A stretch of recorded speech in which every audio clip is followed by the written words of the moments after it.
So you'll notice going up this path, we really only have one way to go. It's actually pretty linear on purpose.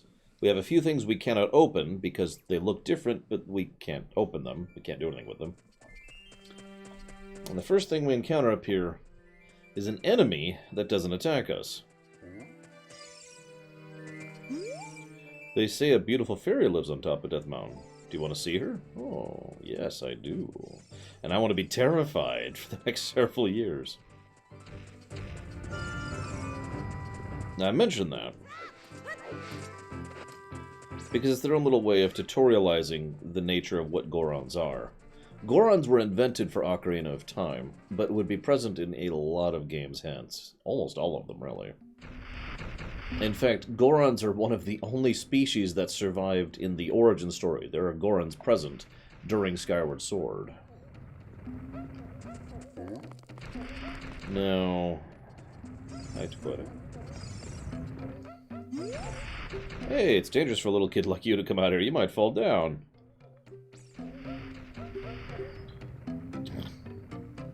Big Brother's in a bad mood, but, well, I know his secret. He may not look the type, but he loves to dance. If he gets in a rhythm, he'll surely... I remember Big Brother used to listen to music that comes from the forest. Ah, the good old days. That makes me feel nostalgic, too. So this guy actually gives you 3 hints in one, which is a nice little tidbit. In the N64 version, this was actually pretty hard to see, but there's actually a painting of the Dodongo King on the wall there, which I wanted to point out, because it's a lot more obvious in the 3DS version, as I just indicated. One moment. Let's see.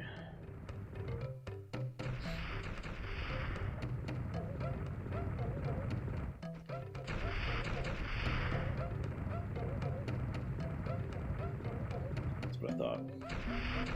Yeah, welcome back, Final Harmony. Okay, so... which way do I want to go? I want to go... this way, yes, okay. I used to fall off that thing so many times as a kid. So this is our second major town of Ocarina.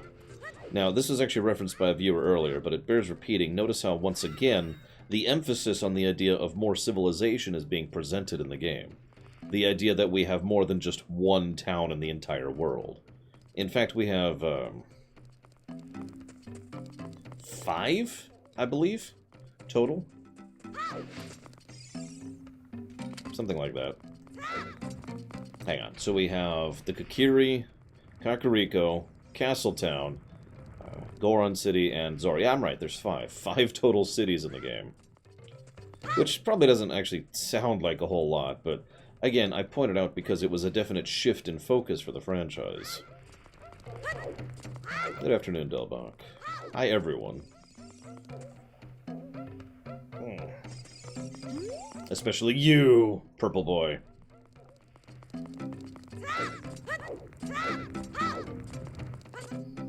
You'll also notice there's these things which you can see on the walls. Dancing Gorons. I've mentioned before that the Gorons are technically dwarves. I don't mean that literally, I mean that more thematically. It's like Delbach, for example. He's a dwarf. In a good way, though. I don't mean he's short.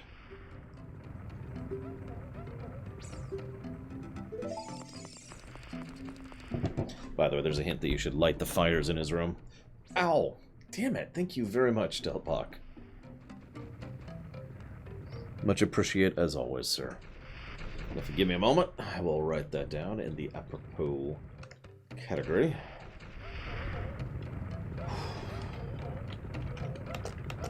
Whoops, that actually goes down here.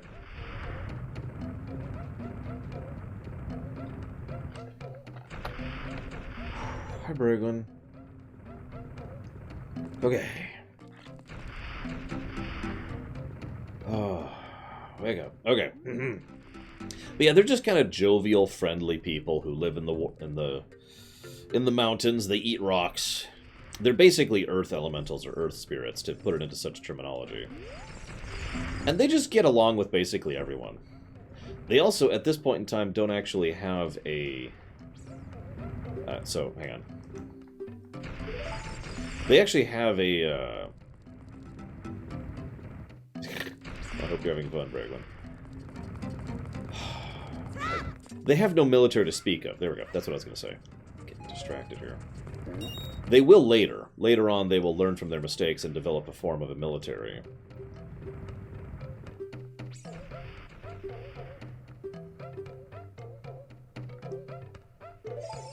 So, I skipped through that, but what he just said was he gave us the trick to put away a burning stick before you actually lose it, because sticks are rare in this area because there's no forest in the area. Just a nice little tidbit there. This guy says something. I want to read this one out loud. Big Brother shut himself up in the royal room saying, "I will wait here for the royal family's messenger." Are you the messenger? Do you have some kind of proof? Late in the middle of the night, I was really hungry, and I snuck out to have just a little bit of a taste of the ruby, but it was gone. It turns out the boss decided to get rid of it. So, yay. Are you still a black mage, Bergen? Now, what's funny to me is a lot of the Zelda games have parallel realities. Alternate dimensions, basically. This one does not. This is actually one of the only Zeldas that does not. Make of that what you will.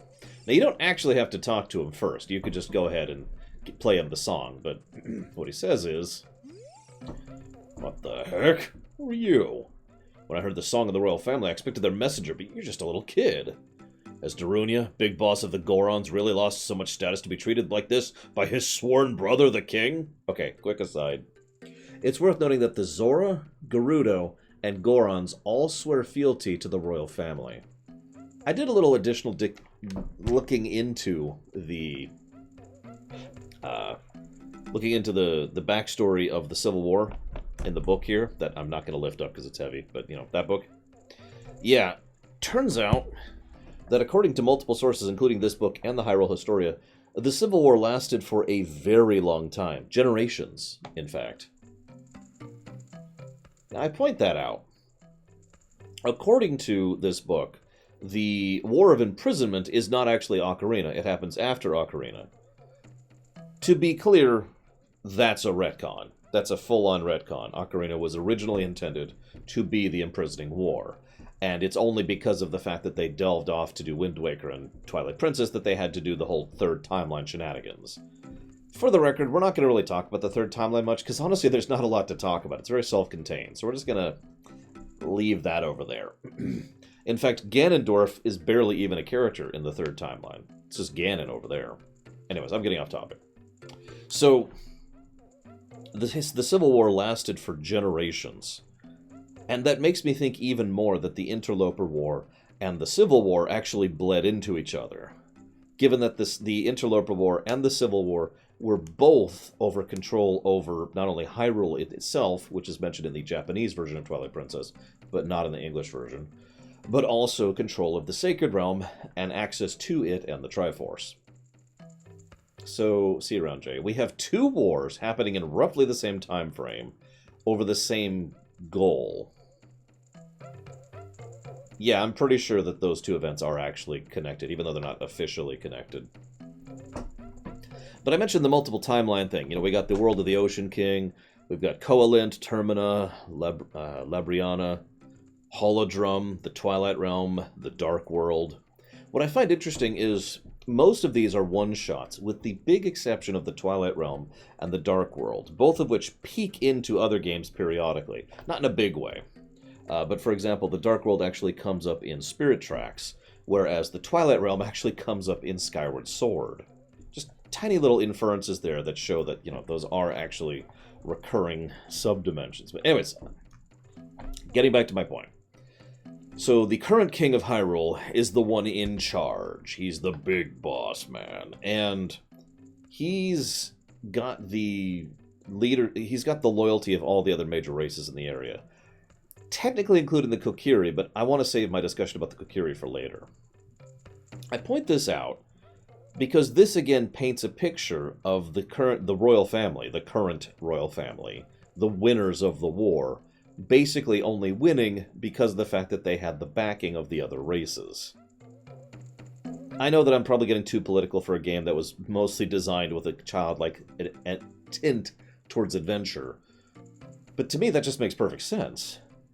For a civil war that raged for a very long time and was basically being fought at the same time as the Light Spirits had to throw out the Twilight, the tribe of the interlopers, it makes sense that the royal family, even if you could presume they're not bad guys, which is what I'm presuming, were able to go ahead and rope together Darunia, the king of the Zora, I don't think he actually is given a name, and Ganondorf, in order to back him, in order to put down the other forces.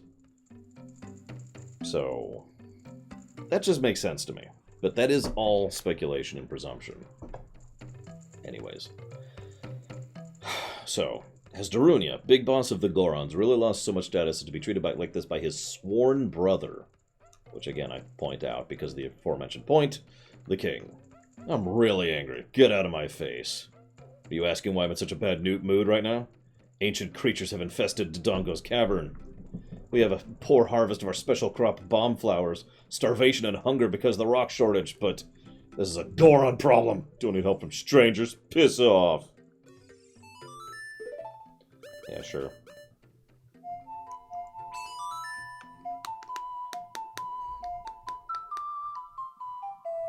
There is no canon reason why they have connections to the royal family, no. The presumption is the obvious. Remember, most of these races have been around since the old days, when the Hylian royal family, aka the descendants of Link and Zelda, aka Hylia, were the ones in charge. They were the dominant superpower, so everyone else was part of the same organization. What is more likely to happen is what happened with the Kokiri. I love that. What a hot beat! I love this. What is more likely that happened Jesus Christ, is that they were all originally part of the Kingdom of Hyrule, and eventually they split off to form their own sub-kingdoms, vassals, effectively. Just like that, my depression is all gone. Something that just came over me. I suddenly wanted to dance like crazy. I am Darunia, big boss of the Gorons. Was there something you wanted to ask me about? What? You want the Spiritual Stone of Fire too? The Spiritual Stone of Fire, known as the Goron's Ruby, is our race's hidden treasure. Hold on, I'm not giving it to you that easily. If you want it so badly, why don't you destroy the monsters inside of Dodongo's Cavern? Prove you're a real man. That way everyone will be happy. If you do it, I'll give you anything you want, even the Spiritual Stone. I have something for you. I'm not really giving this to you in return for anything, but take it anyways. If you wear this, you can lift bomb flowers and nothing else.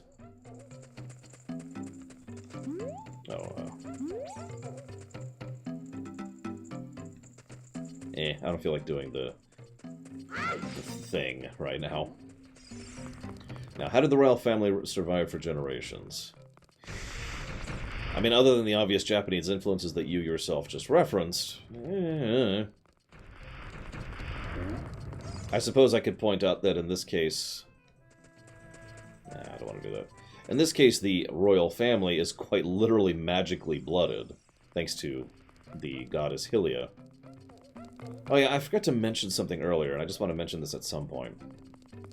Hylia actually killed herself in order to basically reincarnate herself as a mortal so that she could use the Triforce. I only point that out. Screw it. I only point that out because it does shed an interesting light onto her actions later on. Because goddesses don't have the access to the Triforce for whatever reason. That's never explained. So she only did that specifically because she wanted to have access to the Triforce. This is doubly funny because she never really got access to it. In almost no Zelda game does Zelda herself get the Triforce.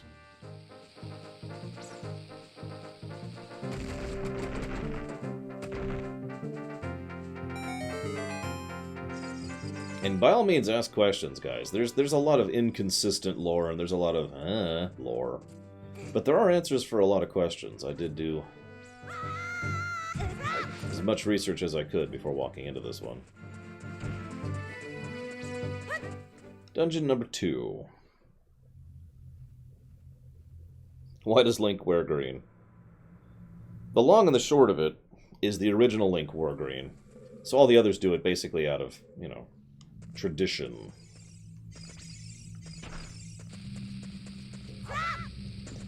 Bomb chews are incredible robotic technology that allow them to destroy everything. Even Mind Blast is powerless before the power of the bomb chews. Okay, I'm gonna have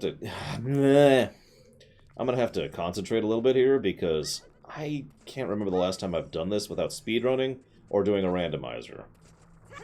So I'm gonna try to remember a normal route through this place. Please bear with me, guys.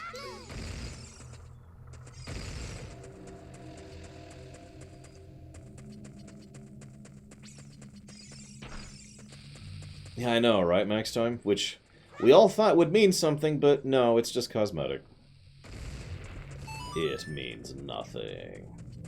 Oh yeah, while we're here, since I don't have much to talk about at the moment, I want to share a theory I had. A lore theory. Sorry, I have to make that joke every time. It's contractually obligated here. Over here. Over here. Over here. Come on. I think Blue Link looks better, too. In fact, the blue tunic is my favorite tunic in this game. There we go.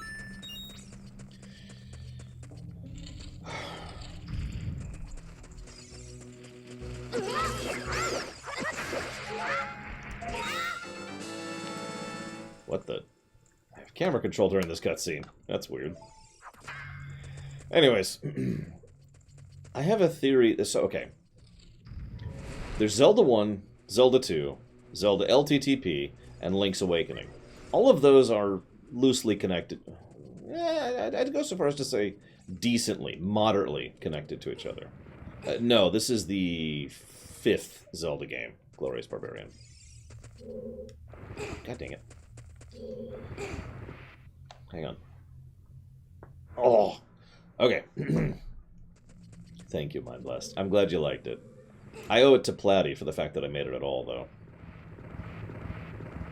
So, the first bundle of games, basically the old games, Zelda 1, Zelda 2, Zelda 3, LTTP, and Link's Awakening, are all moderately connected to each other and all have something to do with each other. Then we have Ocarina, Wind Waker, and Twilight, as well as the connected Phantom Hourglass and Majora's Mask and Spirit Tracks, which are all connected to each other. Basically, all part of a second cycle of stories, for lack of a better way to put it. Then we have a bunch of games that have nothing to do with anything, other than, like, backstory and history, which is inconsistent, as we've discussed. And now we have Breath of the Wild, which seemingly just takes all of the previous story elements and just throws them out the window. In addition to that, the actual developers have flat out said, or rather, more accurately, they have flat out refused to say what timeline or what connectivity it has to the rest of the franchise.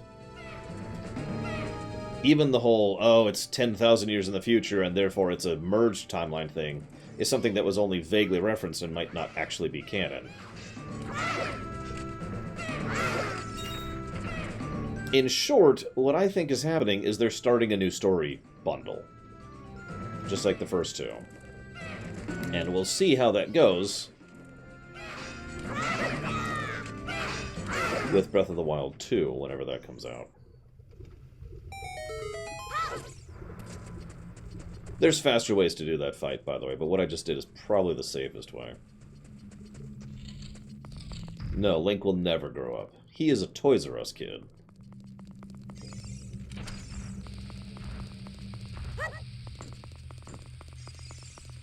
I know, right, Shikor? So for those of you not aware, for literally years, they insisted there were internal documents helping to keep track of the continuity, to keep everything all lined up. But they never released those to the public. Then all of a sudden, they come out with the Hyrule Historia and the timeline. And then, BAM! There it is! Holy crap! They did it! They actually have a cohesive timeline. And then they released, like, then they did the origin story stuff, and then they released the second Hyrule book, which is the one at my table right now.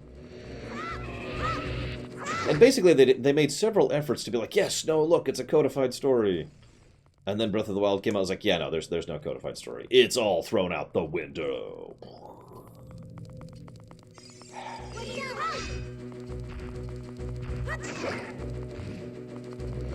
Oh yeah, notice once again we have the pause defense approach.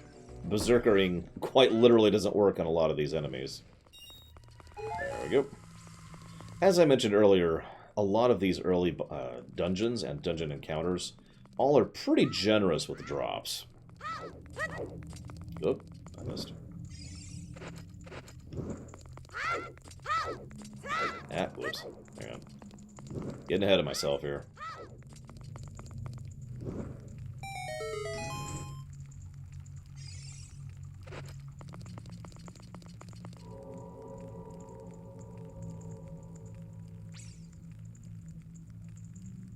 It's a good question, Max Time.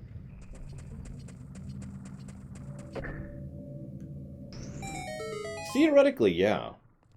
Especially if they really do mention Demise as being a curse rather than being the reincarnation. It's worth noting, as I've already mentioned, Demise's exact relationship to Ganondorf is something that they can't seem to agree on, because virtually every canon source has given a different answer for that. So, who knows?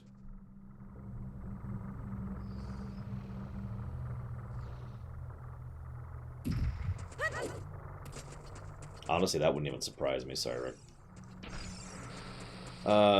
So there are... so this is actually on the 3DS, Mind Blast. This is a 3DS game. It was actually the launch title for the 3DS, which I'm sure a lot of you don't really remember all that much. For those of you who don't remember, the 3DS had a horrible launch. Just an absolutely abysmal launch. Very few games available, and very little, like, anything. It was just, hey, here's our new DS. It can play DS games, and it's got Ocarina. Now, this is funny, because it still sold quite well. You know why? Because it had Ocarina on it. Now, I think I've told you guys this story before, because it came up when we were talking about getting a Switch. I bought the 3DS on faith, because, you know, I am rarely disappointed by a Nintendo console. That turned out to be a good call. But at the time, it was mostly a, well, shoot, I don't know. Maybe, kind of a thing.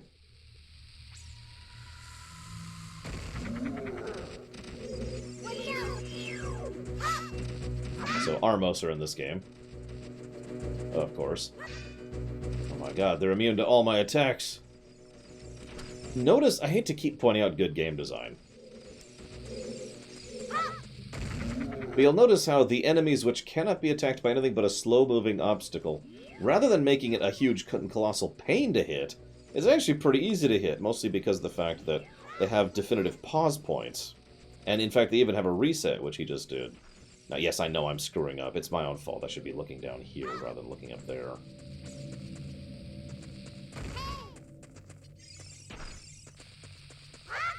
I also have horrible aim with this thing. I suppose I could just ignore him. Yeah, Majora's Mask, this is a decent remake. A decent port, excuse me. Majora's Mask arguably did a much better job of the same general concept. God dang it. You know, I just said they're easier to hit than not, and then I completely screw up. There we go. The Ambassador Program. I don't know if it helped with sales, because the 3DS was already selling pretty well before the Ambassador Program was even initiated. So, shrug.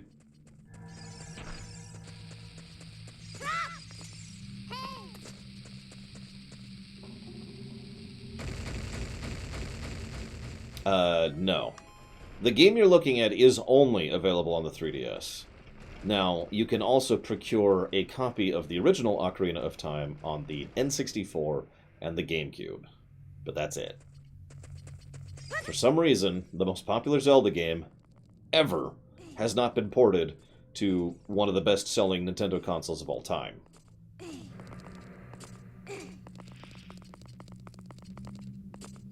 Oh yeah, absolutely, Sariah. Majora's Mask 3D really pushed it, and I think it looks great. Even though it's actually months out at this point, I'm actually really looking forward to playing Majora's Mask again. Just not just for the show, but just to play Majora's Mask again. I'm just looking forward to it.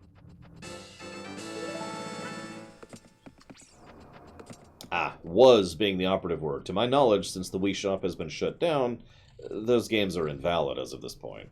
Like, you can't get those versions anymore. I could be wrong about that. Please forgive me.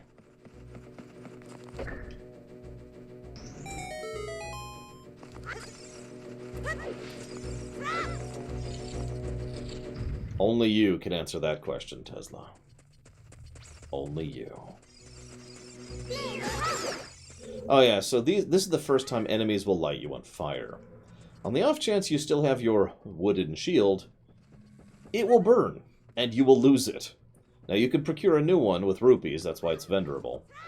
But that's another reason why there's several ways to get a hold of a metal shield before this dungeon. In fact, there's a little area I could have entered to get a free one right after this, assuming I didn't do the Happy Mask side quest.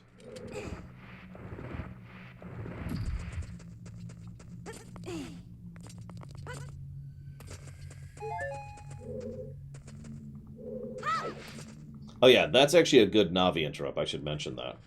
So that's basically the indication of this type of gameplay.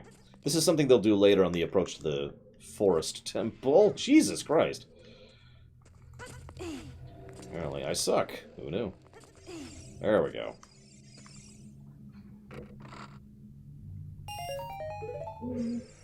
Basically the narrow corridors fixed camera thing. Now I suck at this throw. Wow. I really didn't expect to make that first try. Anyways.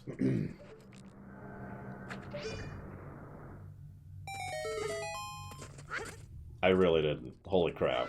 I screwed that up so many times.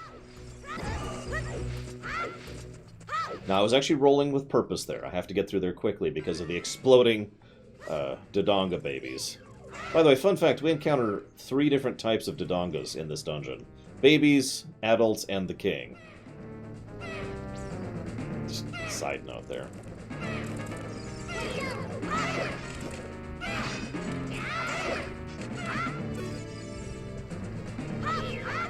Uh-oh.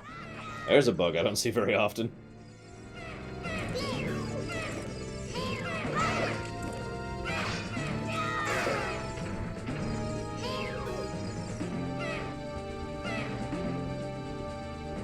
I'm not talking much about the dungeon design here, because what this is basically the same things they just did, but a lot more dangerous. I say a lot, I'm exaggerating, but more dangerous. This is basically your classic example of difficulty escalation. You still have to do things like, you know, hit things with the... hit eye switches, which we learned in the first dungeon. You have little jumping puzzles. You have enemies you have to defeat, but we're now fighting multiple enemies within the same room who have more complexity to them than just you swing the sword and then they die, like the plants of the first dungeon. Basically, the best way to think of this is kind of like Mega Man design. The first 3 dungeons are all tutorials. All 3 of them are designed... Oh yeah, they're also allowed to act faster, thank you. All 3 of these dungeons are designed to get you used to the combat and the puzzle approach. So when you hit adult and the real dungeons start, then you'll be ready for them. At least that's the idea. And of course, like I mentioned earlier, circular dungeon design. Because we have hit that, we now have a shortcut to help us to get back up. And in case you don't know what to do, there's the hint. And yes, that's great, Navi. Thank you. Thank you. Appreciate that. Hello, Bio. It's time to kill Bio at long last. So I'm going to do this on this screen, because I screw this up all the time. And I just did. And I just did again. You'd think this wouldn't be hard. Damn it. No, I did it! Okay, I didn't exactly do it. I came very close to doing what I was trying to do there.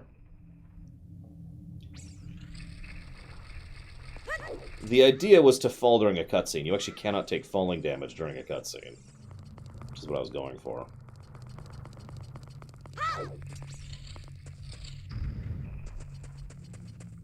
We'll talk about the water temple when we get there, guys. Let's save that.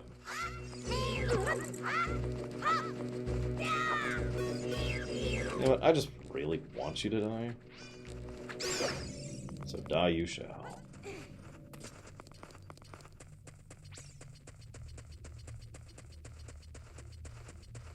Oh, geez, Orange Deku, I don't know. My rating for the Zelda series changes all the time, based on my opinion at the moment. Come on, there we go. I do generally put the big ones up top. Come on, there we go. Wind Waker, Twilight Princess, Majora's Mask, LTTP. All of those tend to sit at the top of my list.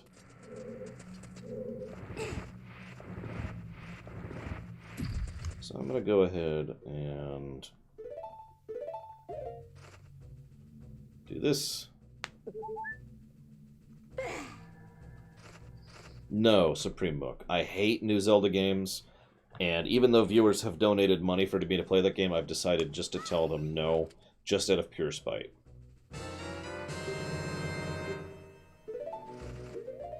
Notice I have 2 bottles with fairies at this point, and I didn't really go that far out of my way to get them. I only point that out because that's kind of the approach of the game in general. I've called this game easier than several other Zeldas. I don't really mean that as an insult, though. It's just the design of it is specifically designed for people who have not played Zelda games. This is designed for an audience that is new to the series, and it shows.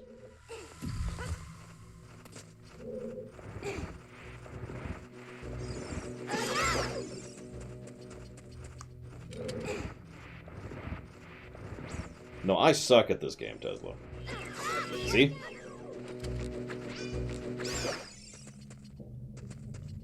Well, first I'd get rid of the stylus controls. Then I'd fix the temple. Then I'd be good, Bio. Yeah, what Dirty Benji points out is also true. There's always a fairy right by a boss fight. Pretty much henceforth. Oh yeah, we're already at the boss. God, we've just been blazing through this one. Sorry. So you need bombs to go through here.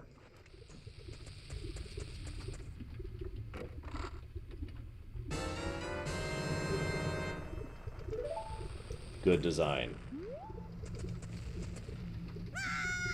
No falling damage because he can't take falling damage in a cutscene. I mentioned that earlier.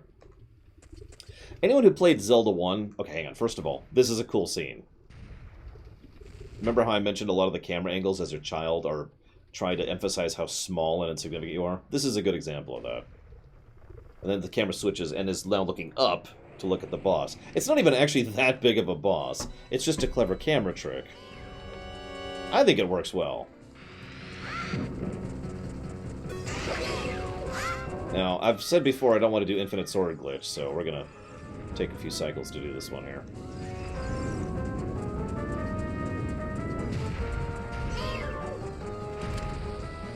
Too early. Too early.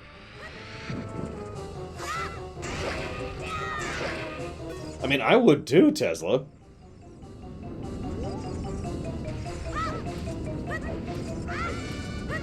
Notice that on the off chance you actually somehow ran out of bombs, there's actually bomb flowers around here, which spawn infinitely, in order to be able to deal with him. Just nice little touch like that. Oh yeah, by the way, the rule of threes was really codified by this Zelda. Almost every boss has 3 major cycles, or takes 3 hits, or whatever. Previous Zeldas, that was not true. Blind takes 6, for example. No he doesn't, he takes 9, excuse me.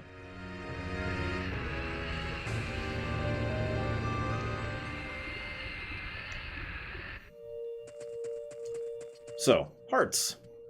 Someone asked earlier what I think of the fact that the hearts are optional. Obviously, I do think that's a good thing, but I don't... actually think that it... How do I phrase this? It doesn't... I don't think the game gets pluses for it, basically. I do think it's a good thing. I just don't think the game deserves a positive. It's mostly there for challenge running. It just wasn't intended, right? If you're going to do a 3-heart challenge, though, holy crap. Those are rough. It's me, Darunia. Well done! Bam! Thanks to you, we can once again eat the delicious rocks from Dodongo's Cavern until our stomachs burst. What a wild adventure. It'll make an incredible story.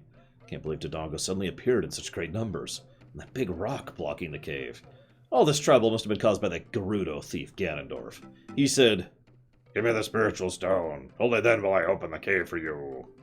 You, on the other hand, risked your life for us. Kid, I like you. How about you and I become sworn brothers? No, there's no big ceremony involved. Just take this as a token of our friendship. Ignore the fact that my hands are literally feet away from the item I'm holding.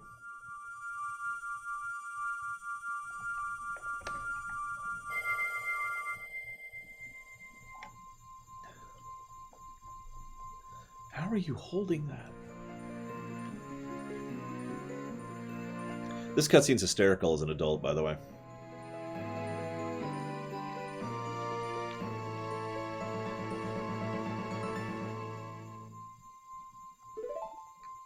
You don't know what he means by sworn brothers, but you've collected 2 spiritual stones. You have 1 more to find. Brother! You'll keep brushing up on your skills as you travel, won't you? You should go to the Great Fairy at the top of the mountain. Hint, hint. You don't have to. But you can get a few things there. Goron hugs. Hugs. Hugs.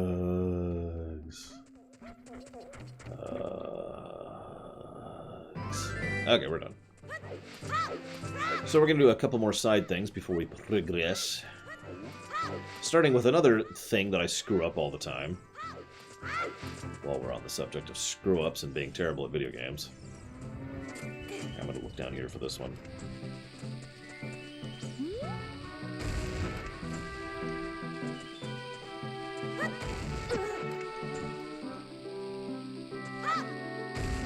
Well, 2 tries is actually pretty good for me on that, so whatever.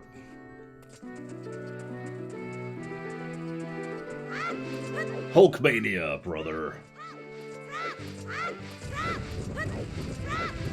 Fun fact, if you look under yourself, you can see the shadows homing in on you. They always home in on you. Like, there's several that just fall, but then there's the ones that are specifically aiming for you. And those ones suck.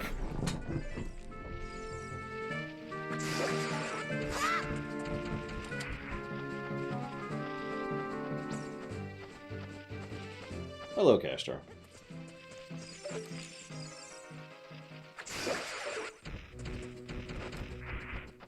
Yeah, those are literally the... You have the shield, right? The enemy in the previous thing, the Lizalfos, are specifically designed to be weak to the shield because they'll always do overhead thrusts. But on the off chance you didn't get the shield anyways, they decided to go ahead and put that encounter in there as well to kind of be like, you need to get the shield, dude. And there's several other encounters later that kind of incline you to having a shield as well.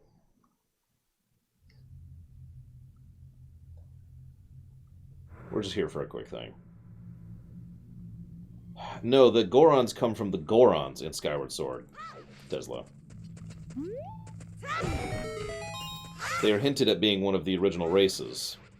There we go. Just wanted to grab that real quick.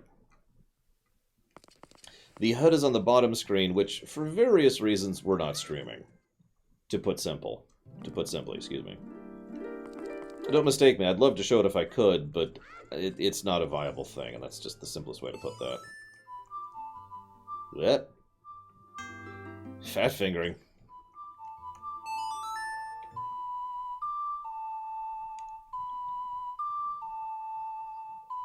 The boss is on the bottom screen. Ah! So, how many of you find these guys terrifying, as per the meme? Like, regardless of the meme, these are just, what the hell? Like, I get the leaf-draped fairy thing, but oh my god.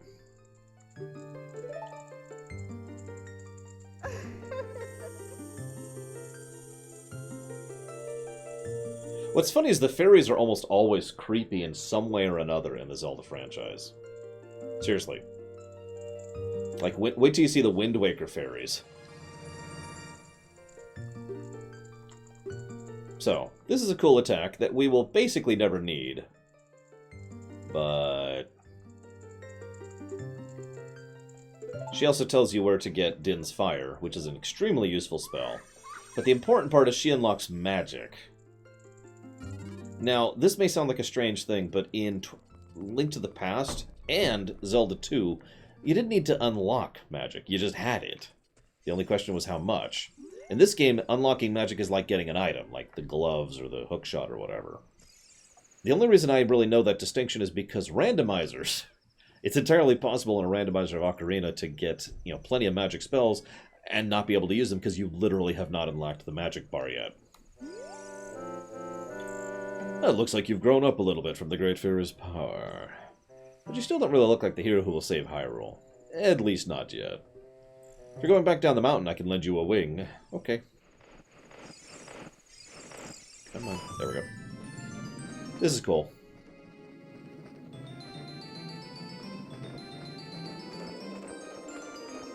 Same song as the last time we had an FPS section, by the way.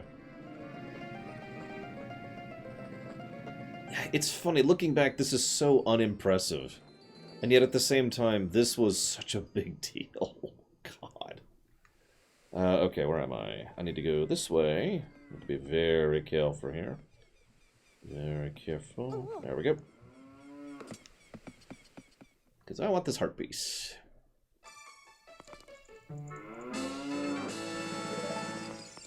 There we go.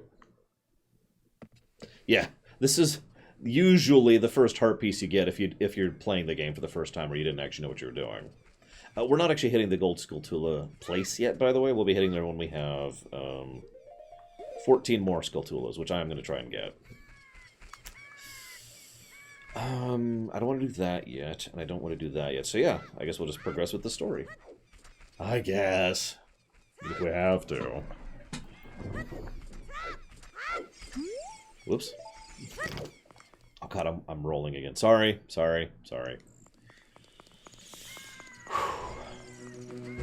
I basically don't hear the anymore. I don't. I blank it out completely. I've played this game too many times.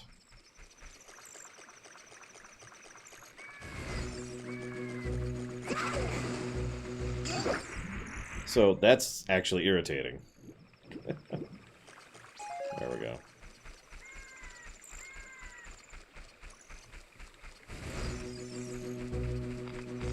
I mean, like I said, I've sped-run this game. I'm very accustomed to what to do and where to do.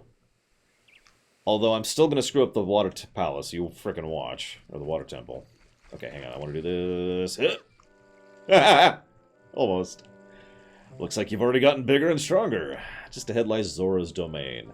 The Zoras serve Hyrule's royal family. Huh. Now this is interesting. Specifically by protecting the water source. I find that to be an interesting idea. Forgive me for speculating on the politics, but I love the idea that one of the main advantages that the Hyrule royal family, the current royal family had, was when they secured the loyalty and allegiance of the Zora. Because then they had control over the water for basically the whole region. I mean, think about it. Anyways. Their door will not open for anyone except those who have connection with the royal family. Now, I showed earlier how, during getting the Song of Sun, by the way, it went off at the end of the cutscene there, so yay. Oh, I know, Dakota, think about it. Let's follow through all over again. Yeah, I'll go and get the heart piece while we're here. So, I don't want to get any magic beans right now. Oh god, Finn, there's an interesting thought. Although there was a desert back in the Skyward Sword time, so maybe the desert was just always there. Anyways, sorry, getting back to the point. What the hell was the point? What was I talking about? Hang on, Bio. What the hell was I thinking? Water, control... Ah! So, the Royal Brothers. I actually already showed off how the game would use indicators of you should use a song here. We'll actually see an indicator of that later on when we're supposed to use the Song of Time. And... just a second, this is weirdly hard to do. Because if that bird hits that water, then it takes off and it despawns, and it's really irritating. Kind of like this. See, it just flies up into the sky like that. Anywho, so on the off chance that you haven't actually gotten the Song of Sun yet, which isn't mandatory to beat the game, then this is a nice little way, whoops, for you to be oh crap.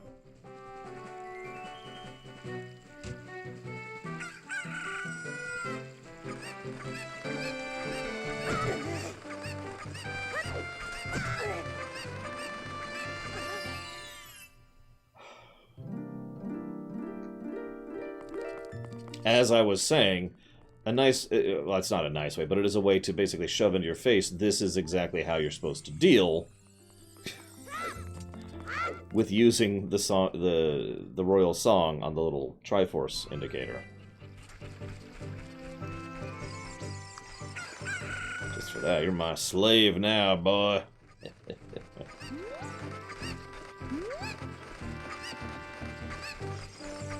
Yeah, all this, by the way, was just to get this. Some of the heart pieces in this game are kind of nuts to get.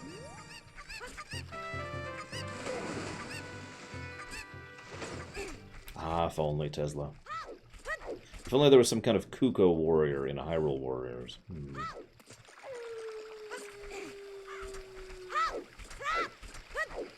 We're also about to see an example of them kind of trying to play trickery with the camera angles again. This used to disorient the hell out of me in the day. I have no camera control here at all. And it just kind of does its own thing. It's actually really easy to get used to back in the day.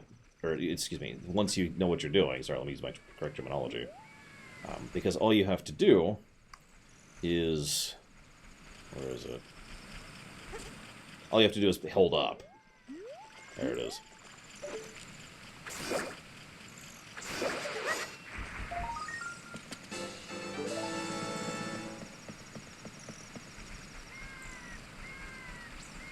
Also, I should point out, I kind of referenced it earlier, there's teleporters here and there throughout the game. And each of those connects different points to another to help you get around a little bit quicker. You actually have access to them basically now, at the point we're at right now. In Goron City, we got the bomb bag, which allowed us to access the forest. And here, we're about to get the dive scale thing, which will enable us to access that one we just passed. So in each area,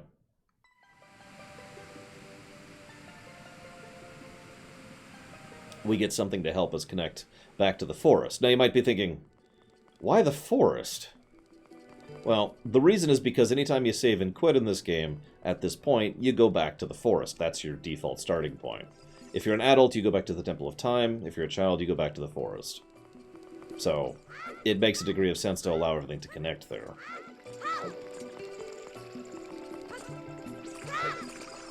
So we're going to do the mandatory thing first and foremost. I'm spinning again, aren't I? I'm so sorry. Yep. So I'm thinking 2 tries, maybe 3. I usually suck at this.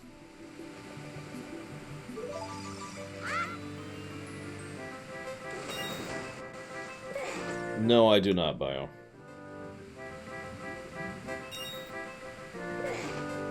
Now, Bio, you asked a question earlier, and I don't remember what it is right now. Please forgive me. I was in the middle of trying to talk about something else. What was it again?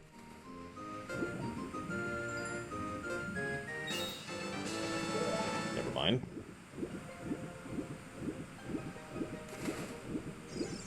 Shut up, Shikor. I suck at games, okay? That's all you need to know. Now, I'm going to go ahead and... debating.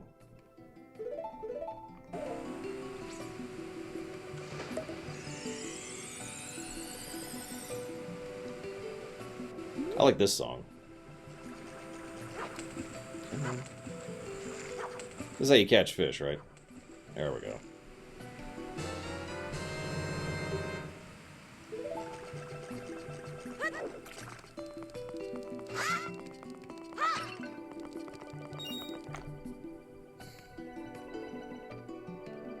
Why do I remember picking up 2 fish at this point in the game?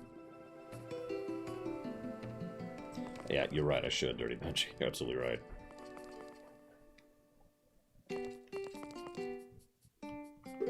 I can buy the tunic right now for 300 rupees. Or I can buy a fish for 200 rupees. Now, I think if I really min-maxed, I might be able to have a wallet large enough to get enough rupees to afford that. But even if I did, you'll notice the fish are right outside the shop. That's gotta be a joke. Like, there's no way.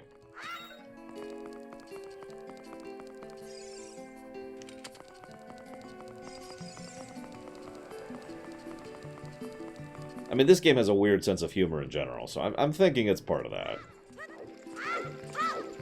Oh yeah, that's Mr. Weep up there. I expect some emotes in chat when we get to that, by the way. You got the thing. Weep. Oh, I used to be able to do it really well. Hang on. Weep. Weep. Weep.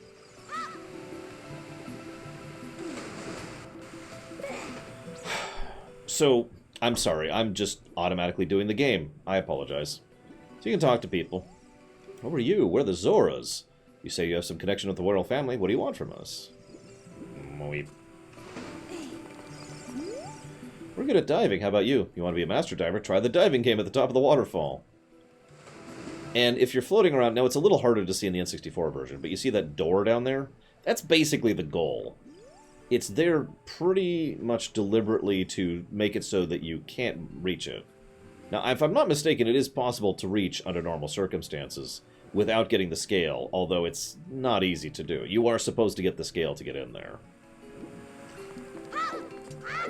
So you talk to the people in town, and they tell you several things. They tell you about Jabu-Jabu, which I already mentioned. Zora's fountain is the source of the water. Jabu-Jabu is the patron deity. Princess Ruto is super hot. I mean, I didn't say that out loud. And, not now. In, like, 7 years, she'll be super hot.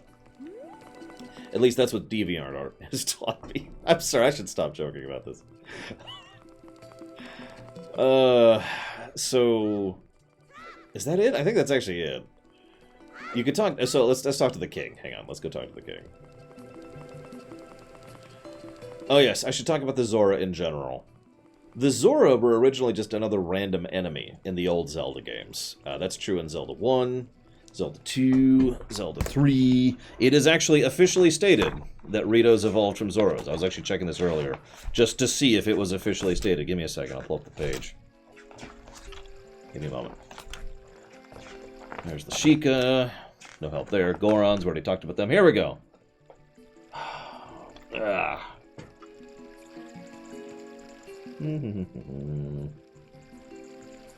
Due to the unnatural properties of the Great Sea, it is inhospitable to the Zora, so they evolve over the span of a century into the Rito, who possess the ability to fly. It's actually mentioned later as well, because funnily enough, the Rito get their own entry here. So yes, no, the Rito are definitively the Zora.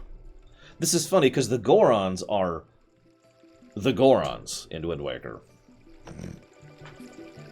I suppose I should clarify, the specific book that I'm checking right here is the Zelda Encyclopedia. This is the second of the 2 Zelda lore books that they released, the first being the Hyrule Historia.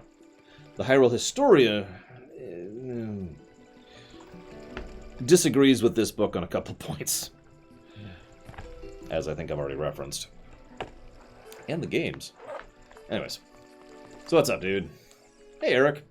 Oh, my dear sweet Princess Ruto. Where has she gone? I'm so worried. So the princess is gone. I can dive really well. There's something about Jabu-Jabu. And there's a door I can enter now that I have a scale. I point all this out because this is the type of direction the game has. I know, Wadib. To try and explain what I mean by that, there are very few points in the game where someone says, hey, you should go to such and such. It happens, but not all that often. Usually, instead, you have a situation like this, where you are inclined to do something because, hey, there's a thing. That being said, if it wasn't for that, this would probably get a negative. Now, this was a good move. You can lock onto this thing. Navi will auto-aggro it or whatever from quite a distance. And she'll even flat out say, what the heck is that? And you can see the bubbles leading you down to directly where it is, which gives you the third bottle. And we now have all the bottles we will have for this entire run. There's also something inside of it, which is a message from Princess Ruto. I actually bought this one for the show, Eric. Believe it or not. Speaking of which, this is Lake Hylia. Ooh, Lake Hylia. There's not actually a lot to do here. I should say a couple things, though. So there's actually a fishing minigame. The fishing minigame was originally something that was done just to pass the time by several of the developers of this game. Basically, it was stated to be the equivalent of playing solitaire at work. Apparently, several of the developers liked it enough that they baked it into the game.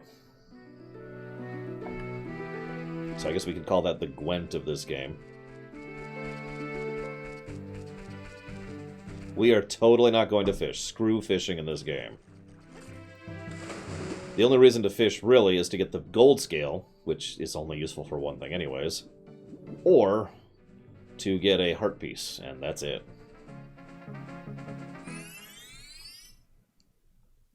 This is what I mean by teleports, by the way. I kind of referenced that earlier. There are several teleporting spots throughout the game. And it's basically there to help you out until you start getting the actual teleports when you're an adult with the Ocarina of Time. There's another hold-up situation here with the camera. I suppose I should equip that. Everyone ready, guys? I expect some emotes in chat. I don't care how you do it. Spell it out, type it out. Oh, this letter. It's from Princess Ruto. Let's see. She's inside Lord Jabu-Jabu? That's not possible. Our guardian god, Lord Jabu-Jabu, would never eat my dear Princess Ruto. But since that stranger Ganondorf came here, Lord Jabu-Jabu's been a little green around the gills. The evidence seems clear. Of course, you'll go find Ruto. You can pass through here to get to the altar of Lord Jabu-Jabu. I'll keep this letter. You keep the bottle. Take it respectively. Respectfully.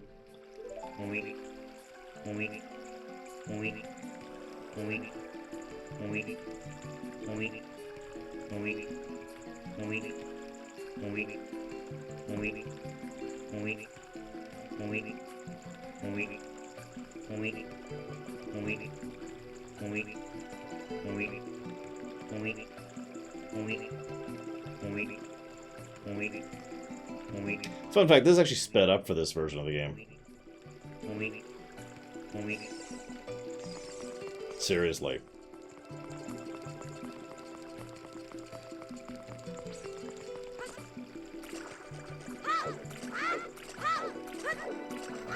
Screw it. I want to try it. I'm going to save really quick. See if I remember how to do this at all. I probably don't. It's been too long. So it's this corner.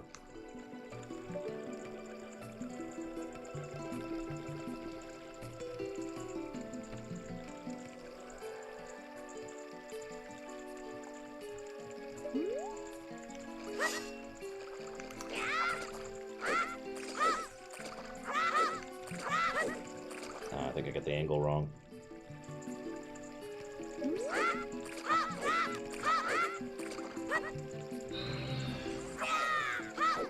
I don't remember how to do it. I don't remember how to do it.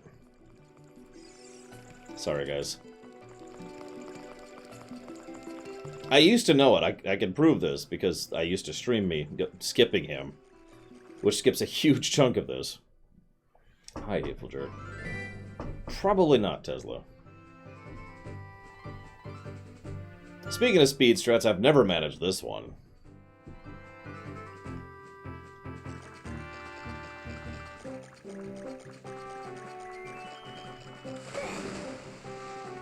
That's true. Skips the mweep. Mweep. Mweep.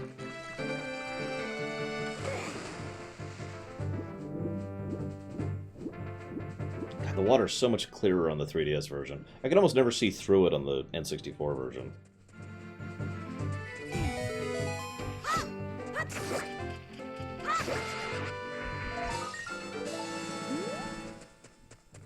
Alright, so here's a question for the truly depraved.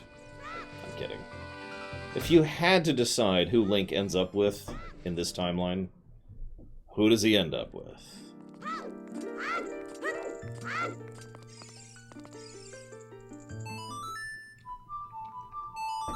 And don't say Malon. Nobody likes Malon. Nobody. We all know the real answer is Navi.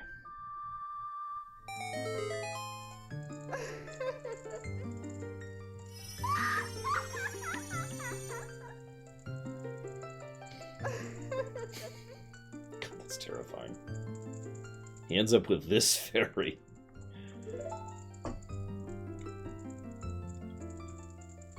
Maybe he was, like, married by political connection to Ruto, but he secretly was truly in love with, Malon.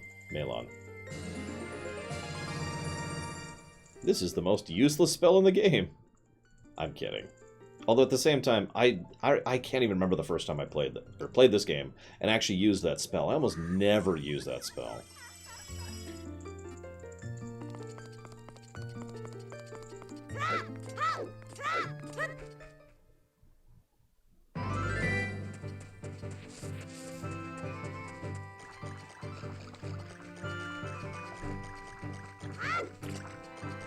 I suppose I should. While I'm here.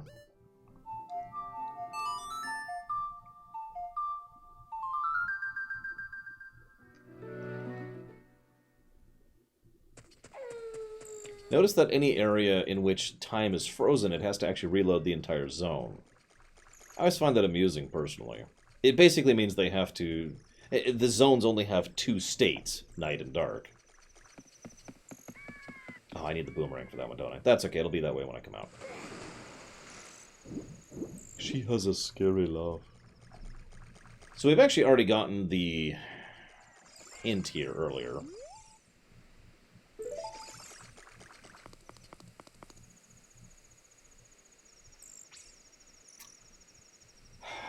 I don't like this dungeon.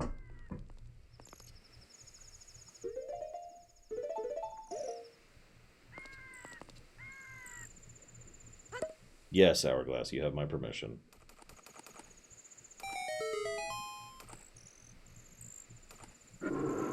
I would say this is probably the second worst dungeon in the game for me. Maybe first. I'll explain why as we go through it. So that's the first reason.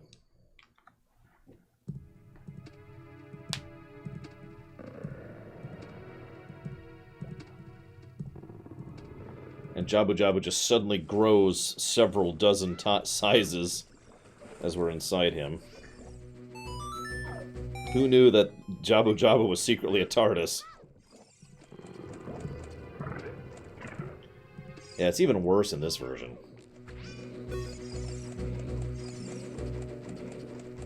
There's a way to glitch over there and basically skip the entire dungeon. I'm not going to do that.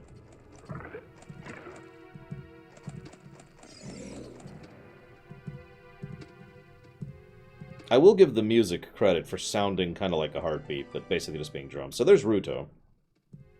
I want to draw your attention to the eye things on her head. Oh no, not these two. I am Ruto, princess of the Zoras. What? You saying your father asked you to come here and save me? I'd never ask anyone to do such a thing. Let her in a bottle? I have no idea what you're talking about. My father's worried about me? I don't care. I can go home. I can't go home right now. And you, get out of here. No, Ruto did write the letter. She's just being tsundere or yandere or whatever. I actually forget. But you know what I'm talking about. She's being that. Are you still hanging around here? I told you to go away. I'm okay. I've been going inside Lord Jabu-Jabu's belly since I was little. But Lord Jabu-Jabu is very strange today. There are electrified jellyfish and strange holes around. On top of that, my precious stone was... But that's none of your business, Baka. You, go home. You're that worried about me? Then I will give you the honor of carrying me. However, I won't leave until you find the thing I'm looking for. Ruto is now technically a pot, or a stone.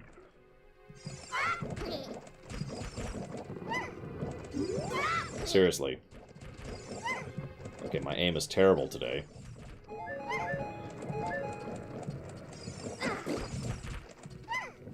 Don't care.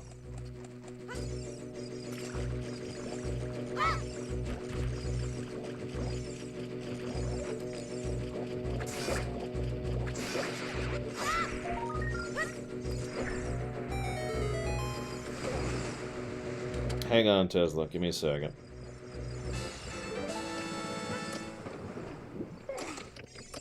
Notice that the timer puzzles, which were introduced in the first dungeon, if you're remembering, have much tighter timing here. No. There we go. In short, you actually have... You have to be a lot more on the ball with how you get through these things, as opposed to the last time, where you can just kind of take your time.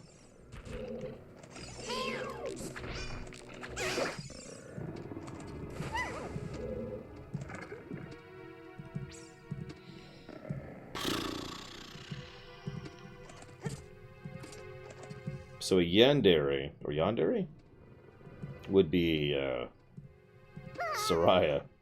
Yeah, shut up, Ruto. So you're probably already seeing the reasons why Ruto kind of sucks. I mean, this dungeon kind of sucks. Oh yeah, sorry. So, I told you I'd show you the eyes. Can I, like... There we go, so let's go this way. You can kind of see them on the sides of the back part of her head there. See those there? Actually, here's an idea. Let's just do this. There, that, you see? They're actually, it's actually been debated if their eyes are not. They have the same color as her actual eyes, but they're completely differently textured and they have no animation whatsoever. Anyways. So how many of you got lost in this dungeon back as a kid? I will unashamedly raise my hand on that one.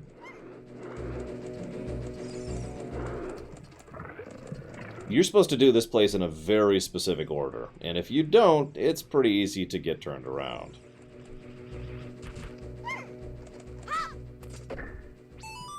Wait. No, I'm doing this in the wrong order. Speaking of which... I want to go over here first. I'm trying not to think about all these things being alive inside of a creature, by the way.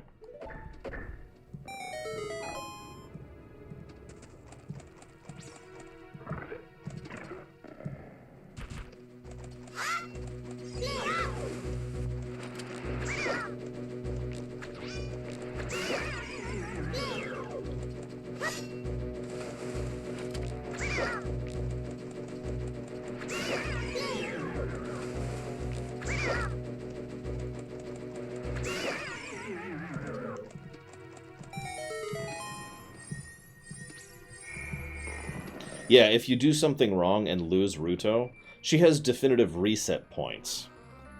So if you're actually in a good area, like, say, here, she will reset to someplace that's relatively easy to get back to. If you are not, screw you.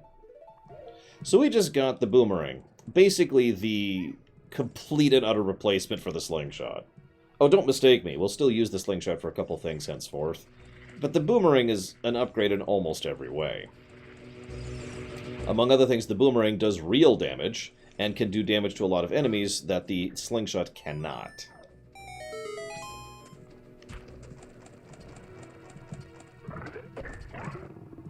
Like these things.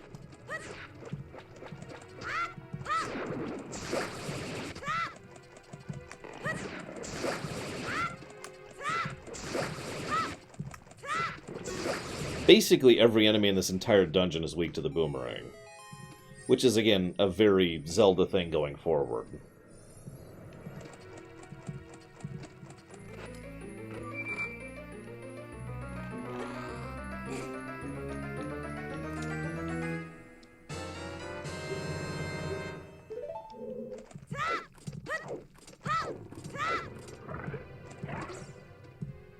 Hi, Ruto.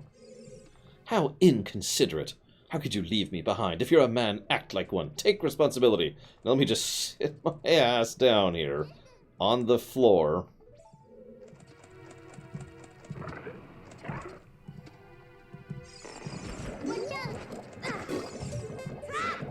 Oh, crap. I screwed that up. I hate it when I do that. So you lose Z targeting when you get hit.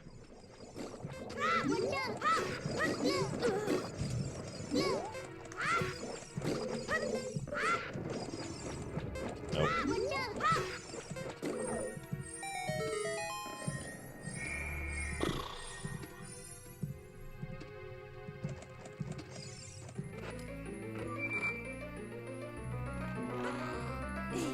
I do think this should probably deserve a negative. I'm actually just debating. It's so... I have to admit, for a game like this, it's really hard for me to divorce myself from my knowledge of the game. I know exactly where I'm going, exactly what I'm doing. But I'm trying to gauge how easy or difficult this would be playing it for the first time, which is a big important aspect of judging these things, especially from a design perspective. And Ruto is obnoxious. Like, just straight up. I get that that's part of the point, but as I've said many, many times, deliberately annoying is still annoying.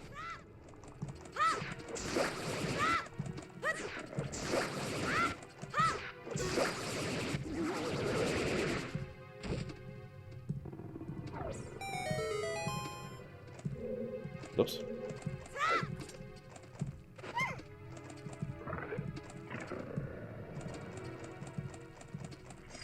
God, how old was I when I was playing this? This would have been high school for me.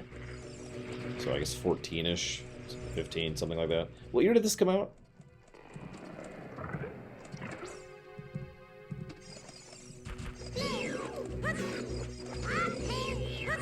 Okay, so I was 16 when this came out.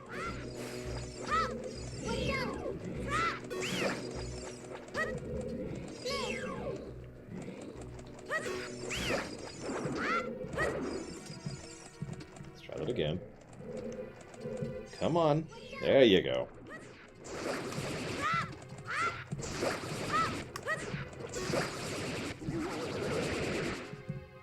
Oh god, a Zelda with microtransactions. I swear to god, if that day ever comes, I'm going base Delta Zero on this planet. After evacuating everyone from it, obviously. Now, the point of all of that was basically to unlock doors. Obviously, it's getting rid of tentacles, but it's the same general concept, because now, this guy's gone.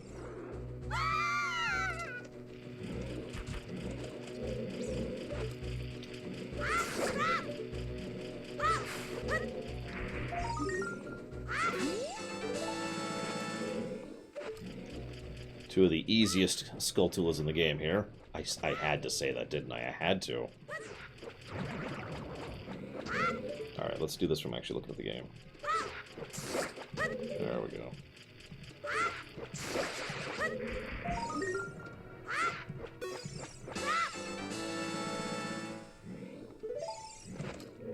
Yes, I definitely suck, guys.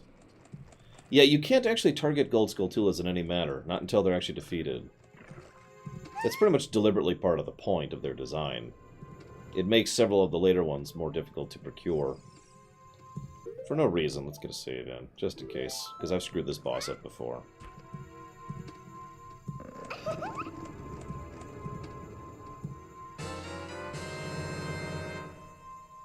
Princess Ruto got the spiritual stone, but why Princess Ruto? Oh my goodness, I finally found my mother's stone. I got very upset when Lord Jabu-Jabu swallowed it. While I was feeding him, he suddenly swallowed me. I was so surprised I dropped it inside. But now that I found her, I don't need to be in here anymore. So take me home right now.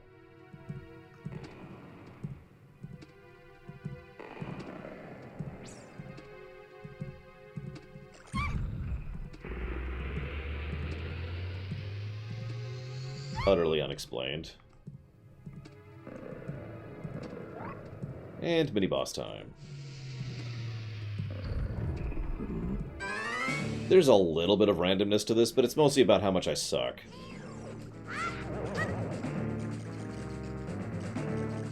There's also a strategy to it, which I'm going to try and demonstrate to you guys. So check this out.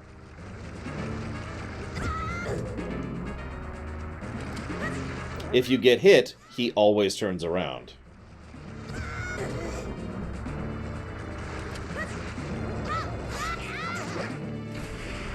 I didn't know that one until I started speedrunning this game.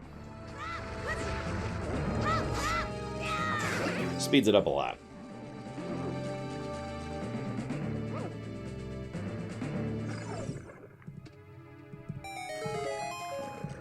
Notice how, despite the fact that the game is still escalating its overall difficulty approach, it's still being very generous with drops and items. This is the last dungeon that will be true in.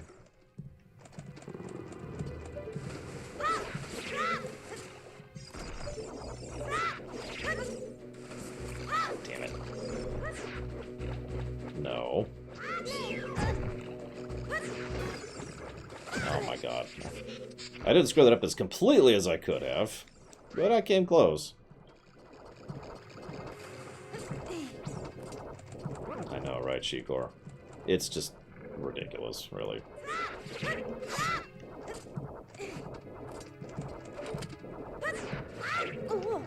No. You're supposed to jump.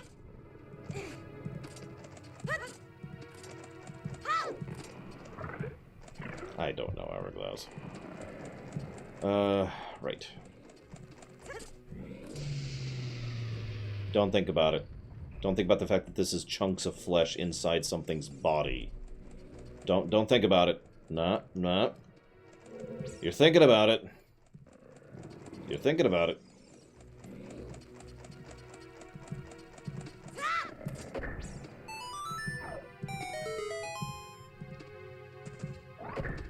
God dang it.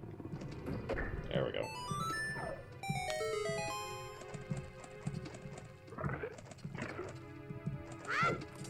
Another thing that's really interesting about the early dungeons is they're really short. This is something I actually approve of, though, believe it or not. For the same basic reason that I do when they do this same concept in Link to the Past. The early dungeons are really short. Because, again, they're tutorial dungeons. They're to get you used to the concepts of the game. You have to. That's what I thought.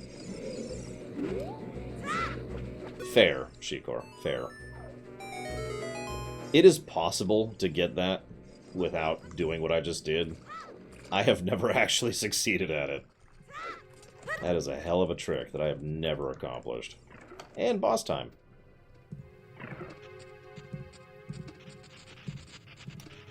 Speaking of weak to boomerangs, this is actually kind of a cool boss, though. Probably the first boss that's actually kind of neat to fight. More or less, literally, a cancer.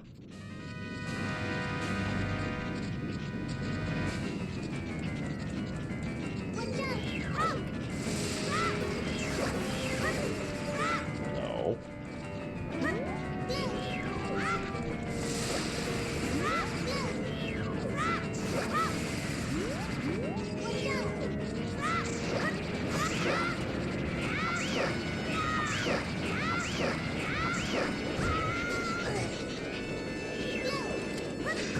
Yep, we're about to defeat cancer.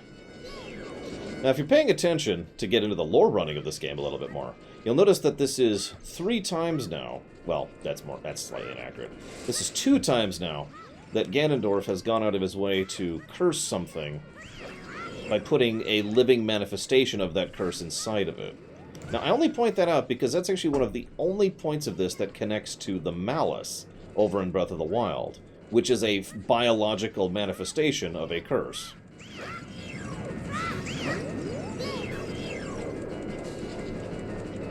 So this is actually a question that was asked earlier, but I figured this is a better time to address it. Both Baronade and Goma are, in this particular lore, literal biological manifestations of evil energy.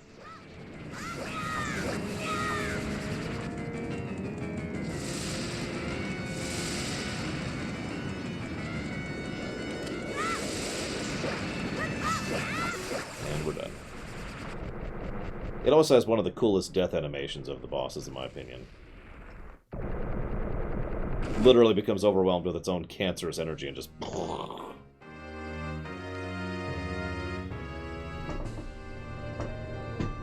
Even as a kid, I thought that looked like cancer. Literal cancerous lumps. Like actual cancer, not as a joke. Hey, Ruto. You're late. What took you so long? You're useless. I was just lonely, that's all. Just a little. Yeah, whatever, Ruto.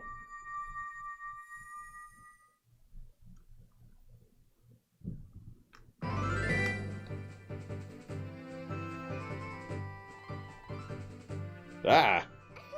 Creepy! Okay, all my joking aside, I do not ship these two. No. No, I object, Shikor! You looked cooler. Cooler than I thought you would, anyways. Just a little. Anyway, you saved me, so I guess I'll reward you. What do you wish? Just tell me. I want the spiritual stone. You mean Zora's sapphire, don't you? My mother gave it to me, said I should only give it to the man who will be my husband. You might call it a Zora engagement ring. Okay. I'll give you my most precious possession.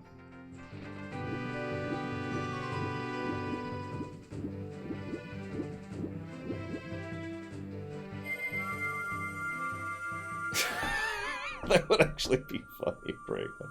So yeah, now we're actually engaged to Ruto. So there's a theory that's been cycling around for years at this point, that the reason the Zora in the Twilight Princess era are so much more humanoid is because it's because so when a fish and a man love each other very much, her most precious possession? You don't know what she's talking about, but you finally collected all 3 spiritual stones. Goes back to see Princess Zelda. Don't tell my father. But I have to call him Daddy. Yes, Hourglass. All joking aside, there is a literal theory that these two do actually end up together, and that explains the Zora in Twilight Princess. The catch is, I actually do agree more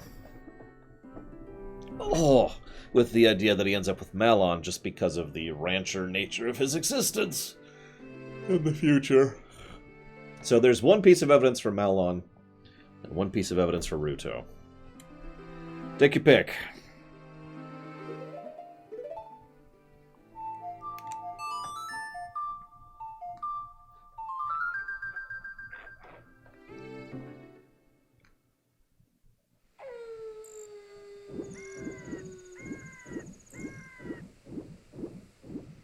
Hi, Papa Neeks.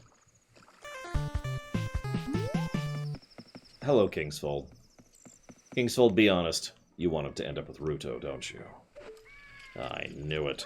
Oh yeah, I should mention my big tip for aiming. The red triangle thing at the middle. That's what I use to aim it at. Something. In case you're wondering.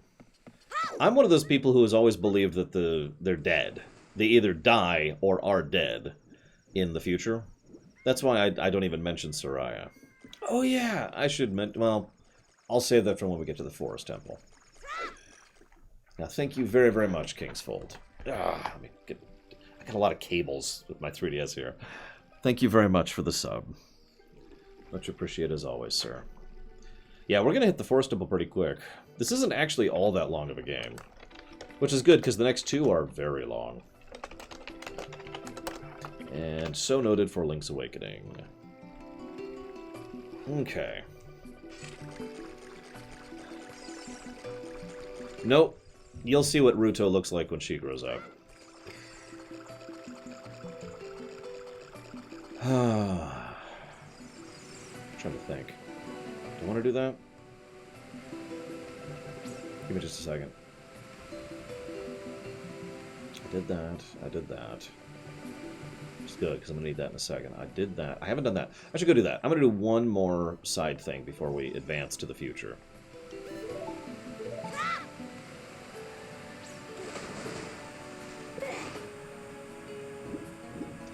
Oh my god.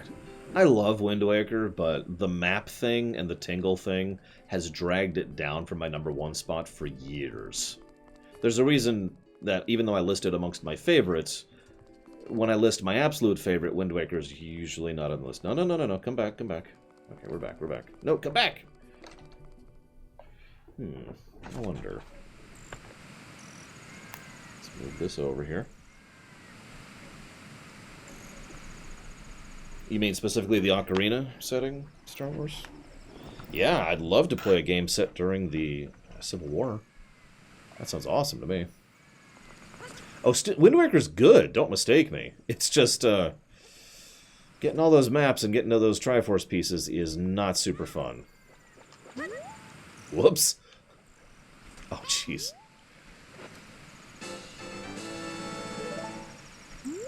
Anyways, hi, Popanix. Did I say hi? Yep, so we're going to do this. This is a neat little feature. They make a current here so that you can get out of this place very quickly. It's a nice touch.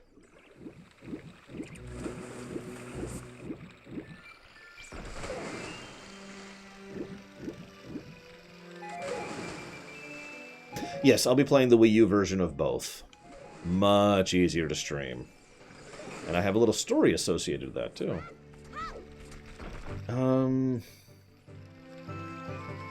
Yeah. Whoops. Well, let me just screw up horribly here.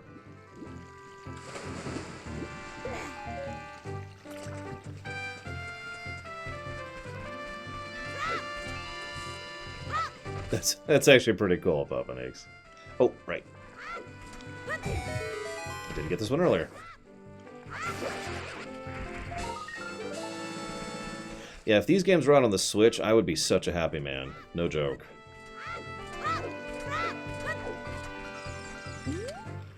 How about some magic beans? They aren't selling very well.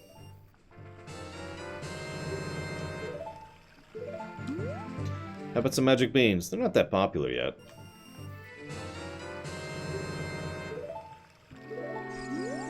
How about some magic beans? They're getting quite popular.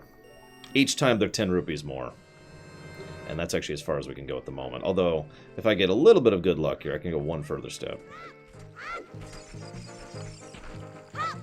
So here's a question for you, Cyrus. I'm actually with you on that, but what would you want changed? Like, roughly?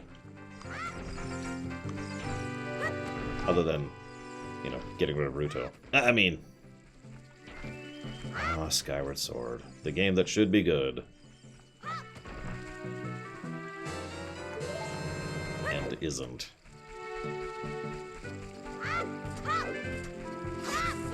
Come on, I need 1 rupee. Oh yeah, by the way, these are highly...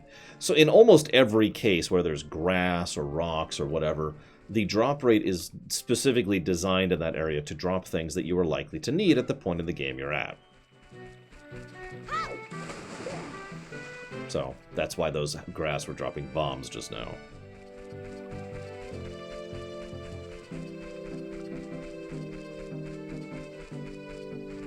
Really, Cyrix? I actually enjoyed the bosses 3D, but then again, I only played the N64 version like once, so, you know, amateur's opinion here. So this is your first note that something's off. The fact that the door is closed. And isn't open even during daytime.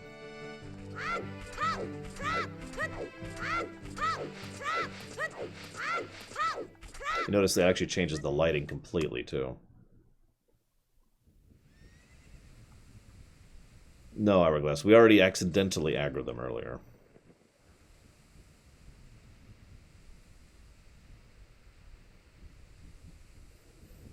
Okay, sorry. I will agree that the lighting in this version is worse than the original N64. That is the only thing, however, I would say that the N64 version of Ocarina is superior to the 3D version, in my opinion.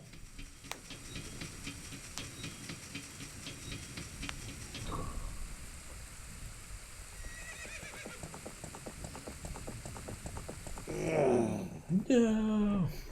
And then Zelda proves why she was such a big pick for all the quarterback teams. I mean, football teams.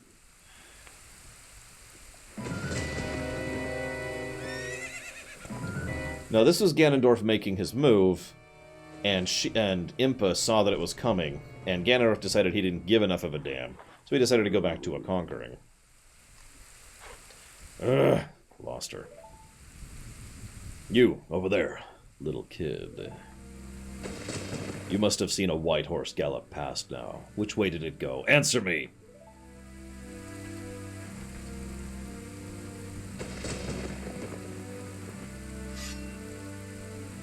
So you think you can protect them from me? You got guts, kid.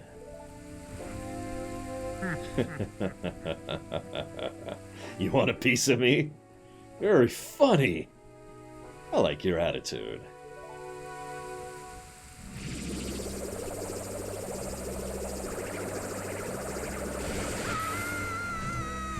Barely touches him. Pathetic little fool. Do you realize who you're dealing with? I am Ganondorf. And soon I will rule the world. Yeah, I've always liked his presentation as a sorcerer as well. Hi, Darth Trinius. Hope the wedding's going well. Yeah, we'll play Dead Man's Volley later. Ganon's an interesting perspective. Yeah, a battle mage is a good description for him. He is a mage, primarily, who also has some other skills, especially with the trident. Although the trident only really comes up in a couple specific games.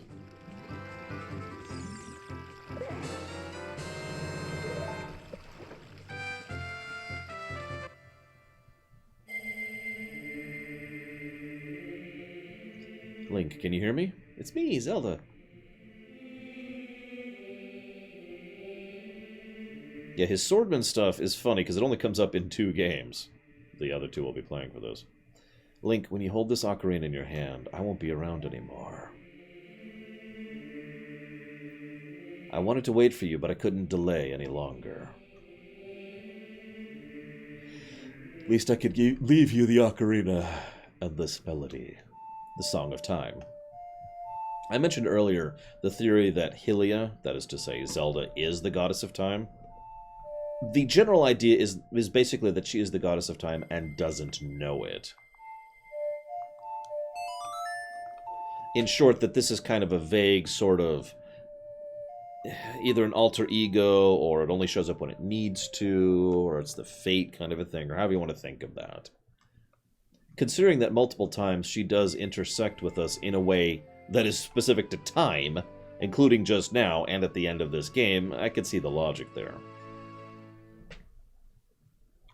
Play this melody in front of the altar. Hyrule is, I would say Hyrule is pretty low tier magic overall. I mean, Ganondorf, he's decently powerful within the setting.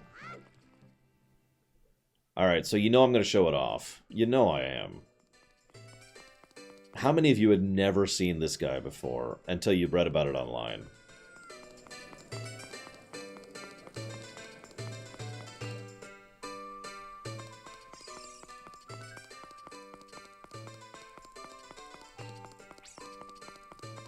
No judgment. It's way out here in the middle of nowhere. Are you the boy from the forest? This is a guard, by the way. I've finally met you. I have something to tell you. Ganondorf, the Gerudo King of Thieves, betrayed our king. Zelda's attendant, Impa, sensed the danger and escaped to the castle with our princess. I tried to stop Ganondorf's men from chasing them, but the princess was waiting for a boy from the forest. That's you. She wanted to give something to the boy. If you received it from the princess, hurry to the temple. And he is dead.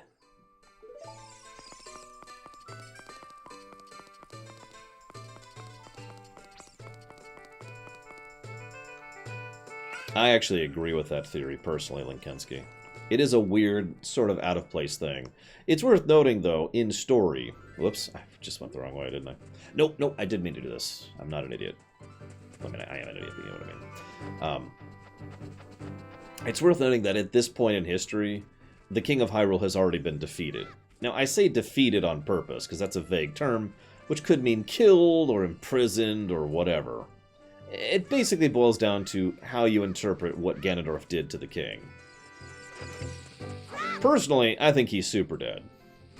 Because it's going to be quite a while before Ganondorf actually escapes in the Wind Waker timeline, and King Daphnes is the one in charge.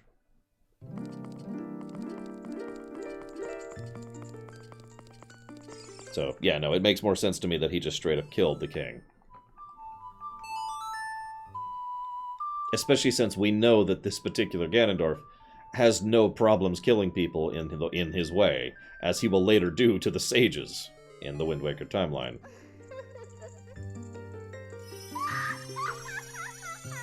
No, Boogity. The king from Wind Waker is the king who was the king when Ganondorf escaped, and basically oversaw the fall of Hyrule.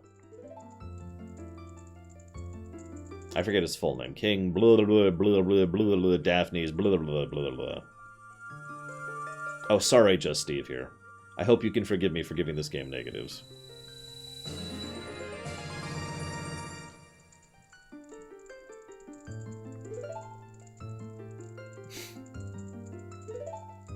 Now that's actually an interesting comment, Max Time, because that's also true in Link to the Past.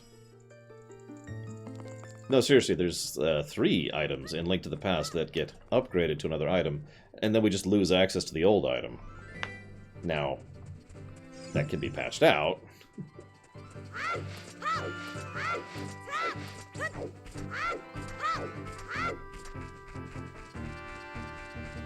I suppose I should show what happens when we get caught. Oh my gosh! Bad design, Tesla. Or I guess I should say limited design to be slightly more accurate.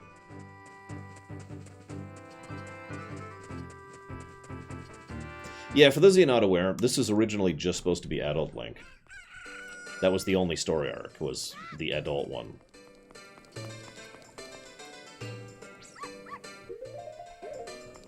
That I don't know, Max Time. Although, I've always kind of liked the idea that basically we wanted to give it back to Sariah and couldn't. We were physically incapable because she dies. So, not that I want her to die. Oh, I should show this off. I haven't actually shown this off yet. This is new to the 3DS version. This is a Sheikah Stone.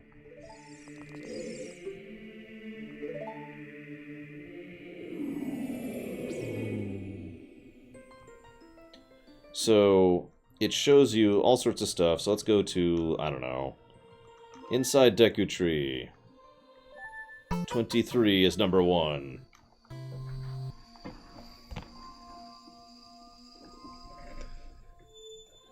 This is Narset. Thank you very much, Narset. Much appreciate the sub as always, sir. Thank you. This is a weird addition to the game, but I kind of like it. Each of these show how to progress through certain parts of the game. This is a, see, my hands off thing. This is basically a tutorial thing, showing you how to solve certain bosses. And I know you can't see it, but it'll actually say cleared if you've actually already accomplished that. Whereas something you haven't cleared yet, like this, for example,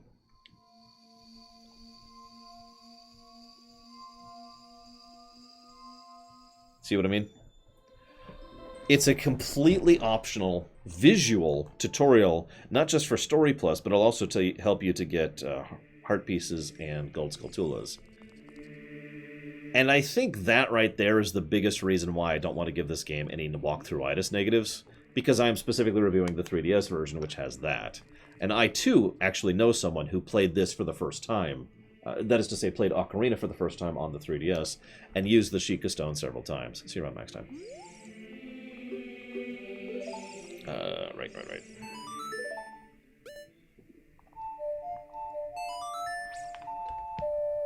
And again, the fact that it actually shows what you're supposed to do is cool. It's a better way than saying, maybe if you go hit the third guy fourth. No, it actually visually shows it. Someone bothered to record that footage to do it. And I think that's cool, personally.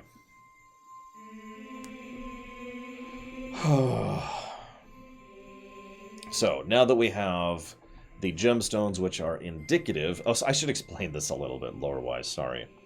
So, what's going on here is, after the Civil War, the King of Hyrule built the Temple of Time and locked it away, specifically in order to seal away the Sacred Realm and access to the Master Sword and the Triforce and all that fun stuff. Because, remember, the entire point of the Civil War was over control of Hyrule and access to the Sacred Realm and the Triforce. That was the big goal. And as I also have theorized... Thank you, Just Steve here. As I have theorized, it was also the interloper situation. Now, we'll talk more about Rauru in a second. Just give me a minute. The relevant point, though, is you'll notice that each of the three people of the Hyrule Kingdom are the ones who have access to one of the stones to access the place. In short, this actually makes a degree of sense. After the royal line won the war, they sealed everything off and said, here, we're going to seal this off with one thing from the Gorons, one from the Zora, and one from the Kokiri. And I know what you're thinking. The Kokiri aren't part of Hyrule. We'll get there.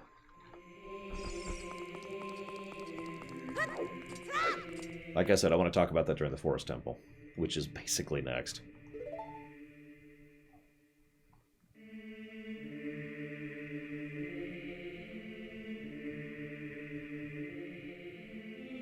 Oh, hey. Hi, Fee.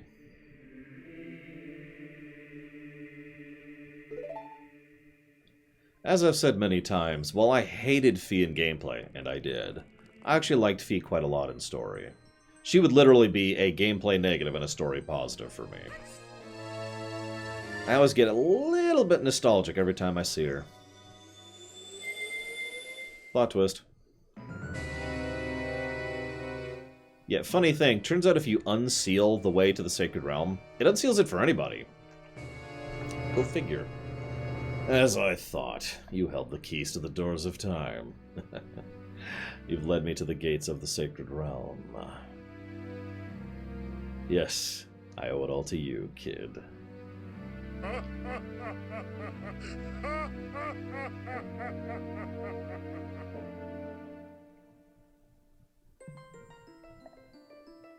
This is a very long cutscene. This is actually one of the longest cutscenes in the entire game. Right here. It's appropriate, since this is technically the intro to the game, if you think about it. Once again in first person.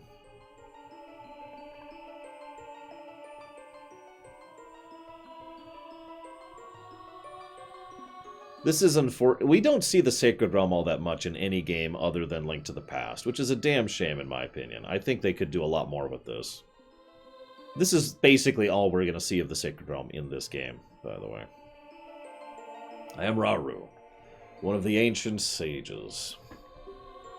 Ages ago, we ancient sages built the Temple of Time to protect the entrance to the Sacred Realm. So this would have been quite a while ago, long before the current royal king sealed everything all away, like I just mentioned.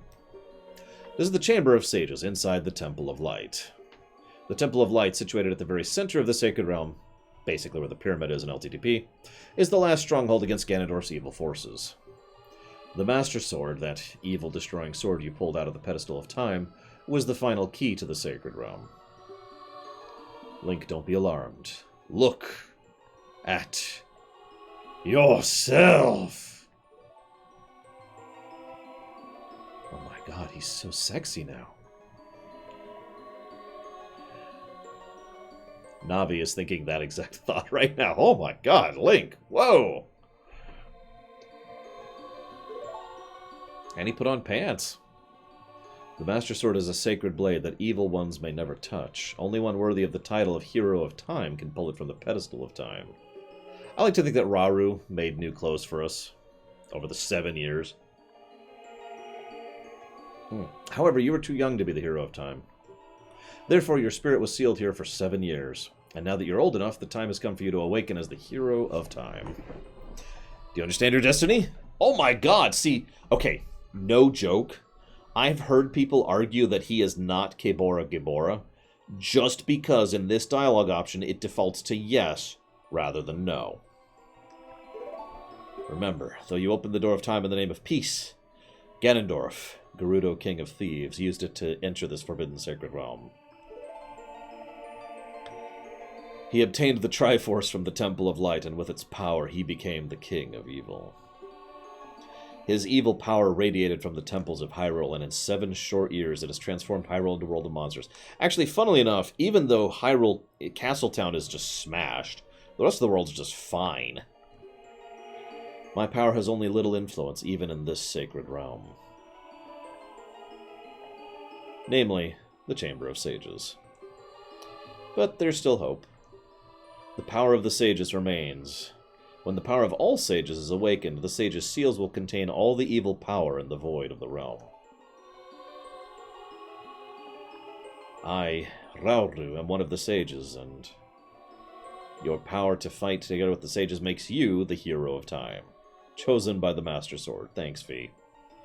Keep my spirit with you. Find the power of the other sages. Add their might to your own. I mean, yeah, okay, the forest is filled with enemies, and the Zora are overrun with ice, but really... Oh yeah, and all the Gorons are imprisoned. This is such a pedantic complaint, but it's always bothered me, even when I played this first as a teenager, that most of the rest of the world was just kind of fine. Like, you go to Castletown and it's like, oh my god! It's post-apocalypse! And then the rest of the world's just the same, but with a few things different. Rauru is probably a Hylian, yes. Yeah, Kokoriko's just, yeah. I know, right, Dakota? Have 7 years really passed? Looks like you won't be able to use some of the weapons you used as a kid. Never explained, by the way. Yep, still in a cutscene. I told you this is a long one. I don't think he had a choice, Puggity, and he probably had other things to do.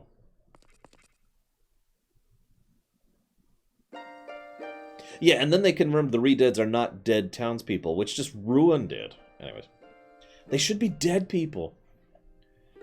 So, okay, fun fact, in the 3DS version, they made Sheik look much more feminine. Because apparently they had gotten complaints about it. Not that Sheik looked too masculine, but people who didn't get it.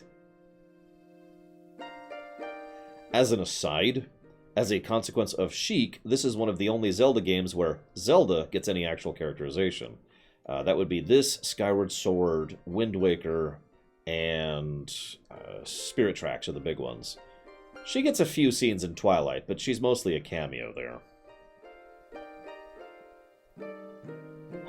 Oh, and Breath of the Wild. Forgive me. I actually forgot about that one. Because all of her cutscenes in Breath of the Wild are in optional crap that you have to go out of your way to find. Which I'm never forgiving, by the way.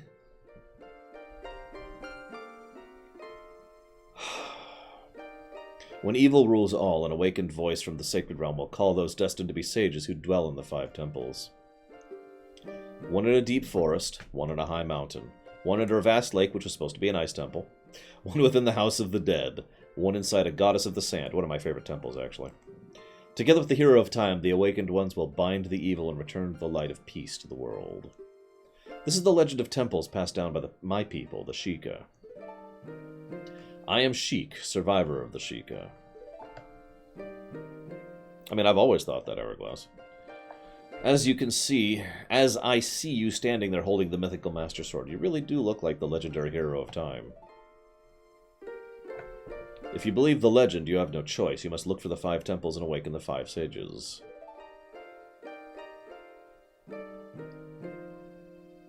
Damn it, Shikor. One sage is waiting for the time of awakening in the forest temple. The sage is a girl, I'm sure you know. Because of the evil power in the temple, she cannot hear the awakening call from the sacred realm. Unfortunately, equipped as you currently are, you cannot even enter the temple. If you believe what I'm saying, you should head to Kokoriko. Do you understand?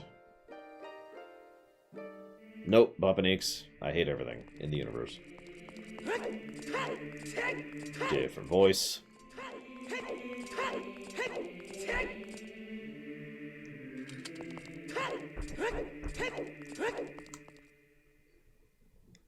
So, hold up.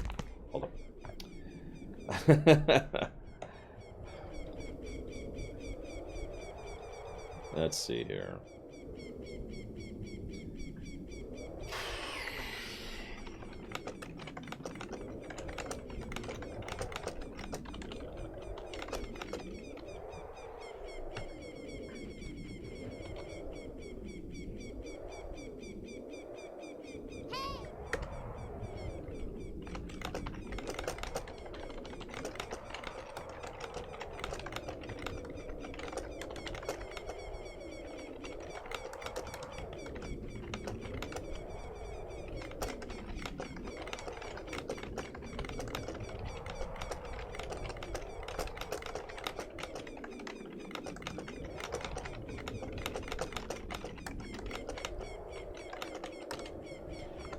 So,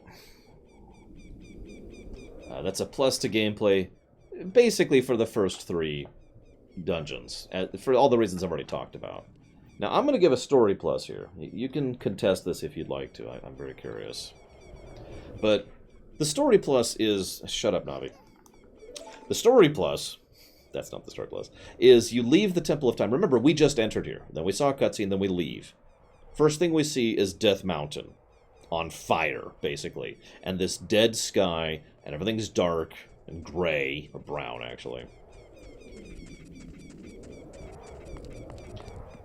And then we see this. Castletown is wrecked. It even pops up, Market. Up. Now, fun fact, these redeads are actually far more tolerable than other redeads. They don't actually freeze you. They're just here for the storytelling effect. Now, I'm going to go and give my mind on this one. I'm really disappointed by the fact that these are not the townspeople. Yeah, I know, I'm evil or whatever, but honestly, it just make it even more wonderfully dark and horrifying if these were the people who used to live here. Remember that every time we go through here, this place was bubbly. Joyous, people crowding over on the market, people dancing and talking, and then just, bam, slow, rotting corpses who scream at you.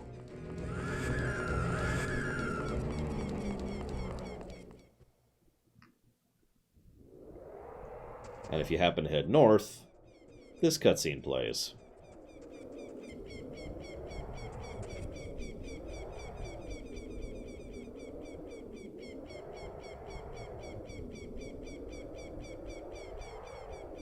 As a fun aside, I think Ganon's Tower looks a lot cooler than Hyrule Castle, but what the hell do I know?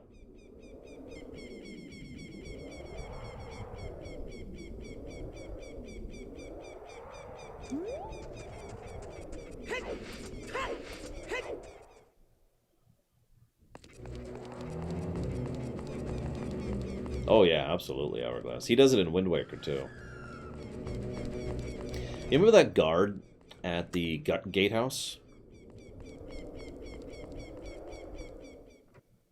I wish the world was filled with more troubles.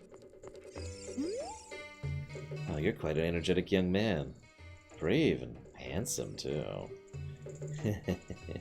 Your name is Link, isn't it? Don't be surprised. I can read people's minds. If I looked as good as you, I could run a different kind of business. My shop's the only ghost shop in Hyrule. Because of the great Ganondorf, it's a fine time for business like this. Oh, I can only hope the world gets even worse. That line right there is why I think this actually is the gate guard.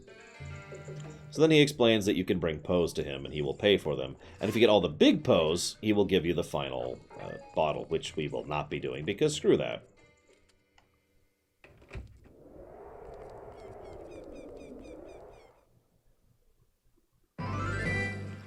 Quick aside, the drawbridge is literally broken. Not for this playthrough, no, Indigo. As I indicated in everything, this is a playthrough of the Ganondorf Trilogy. So we can do a few things, but there's really only one thing I want to do first. Oh, let's actually do this really quick. Let's set that there, that there.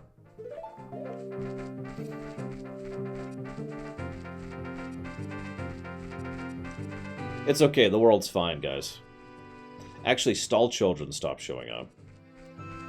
I was never able to 100% confirm it, but I still believe that stall children are, in fact, a direct consequence of the Civil War and how many dead people are still scattering throughout the terrain. By the way, the very recent Civil War is also one of the reasons why the realm is so underdeveloped, because we're literally immediately recovering from a major planetary war. Oh, I should save before I do this. I tend to screw this one up, and I don't have that many rupees. In fact, I think I have just enough. There's some... hang on. There are some people in Kokiri spreading rumors that I cheated Talon out of the ranch, but don't be ridiculous. That guy Talon was weak. I, the hard-working Ingo, poured so much energy to this place. Yeah. I don't want any strangers like you saying anything bad about me. Listen, the great Ganondorf recognized my obvious talents and gave the ranch to me. I will raise a fine horse and win recognition from the great Ganondorf. Say, young man, you want to ride one of my fine horses? No, I don't want to learn how to ride.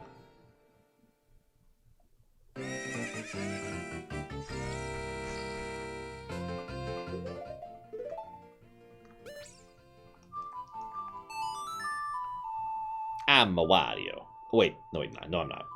I'm a Luigi. Number 1.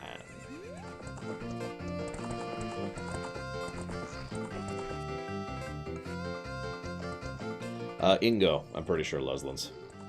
Well, Luigi didn't come out till like tennis, I think. Hello? Hello? There we go. Felt as though I've seen you somewhere before. Just want to make sure.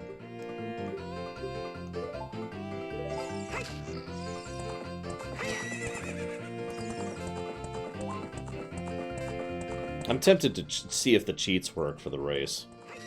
I do have access to some cheats, I just don't want to break the game.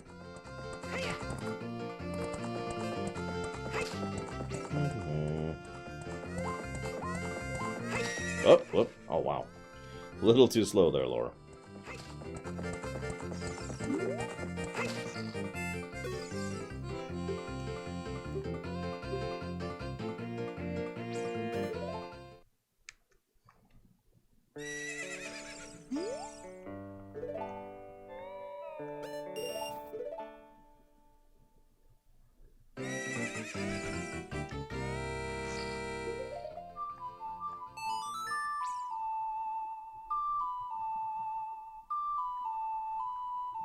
It's a little finicky to glide, especially on the N64. I assure you, there would be several gameplay negatives to controls on the N64 version. You're getting better. How about a little race with me? One lap around the coral with that horse. 50 rupees? I don't have 50 rupees. Crap. Ugh. Okay, that sucks, actually. I wonder if I could just give myself rupees really quick. Hey, I have rupees. Ahem.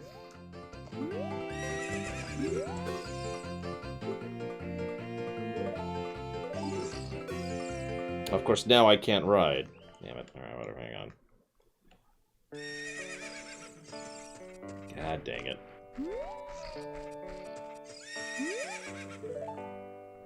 Oops, I did.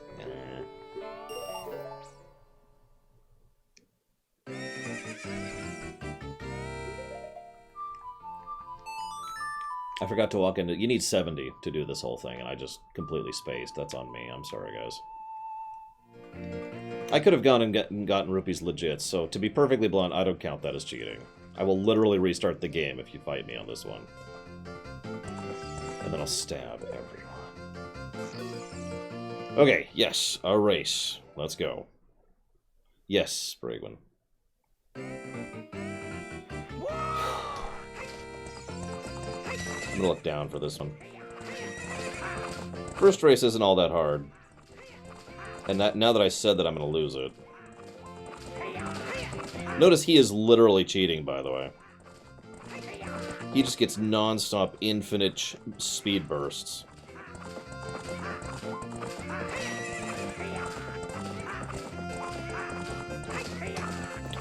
Round 2.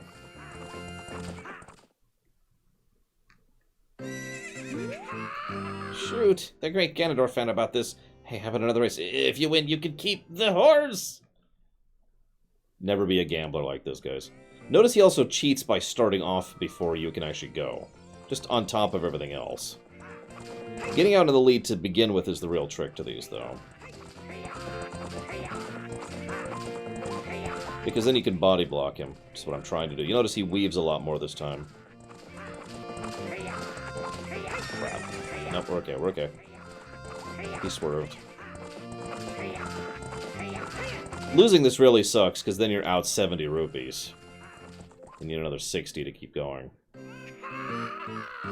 What's up with that horse? Is that Epona? Oh, wait. Is that Epona? How'd you team that wild horse right under my nose? I was going to present that horse to the great Ganondorf, but I bet it on the race and lost. Shoot! As promised, I'll give the horse to you. However, I'll never let you leave the ranch. So, every time I've done this, I've jumped over that fence right in front of me. I didn't find out until years later you're not supposed to.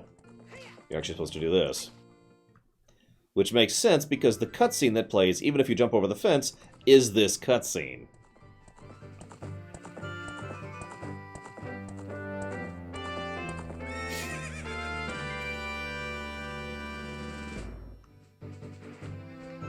And we have Epona now.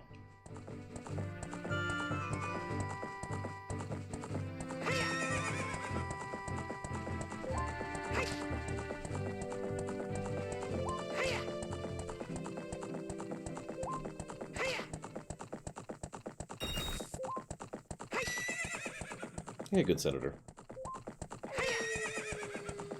Notice no more stall children.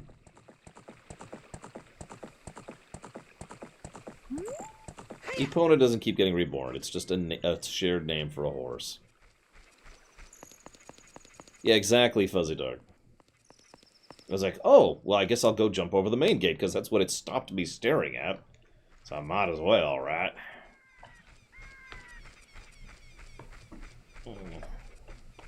Epona is actually the goddess of time. I knew it! What are we up to? 6 more. Right.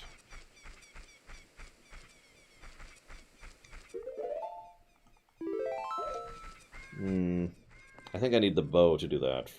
So we'll get back there. I mean, Roach, think about it. Think about it. I don't know, ask the viewers, good senator. How has the stream been so far?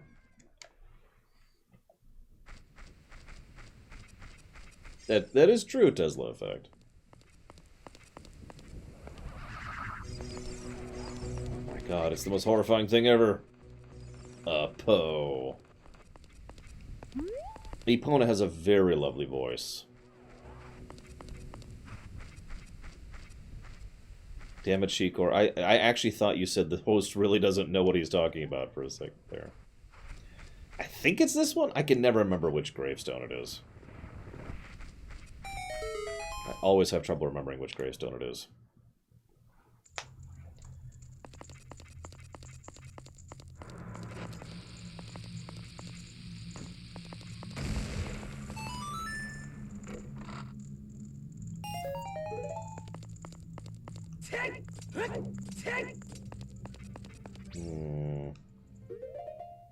Yeah, let's go and refill while we're here.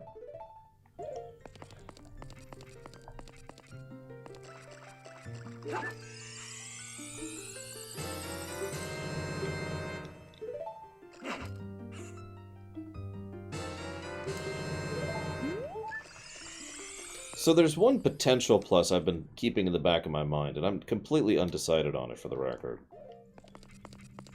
It's basically a plus for Kit. During the course of this game, we get the boomerang, the bombs, the hook shot, bow.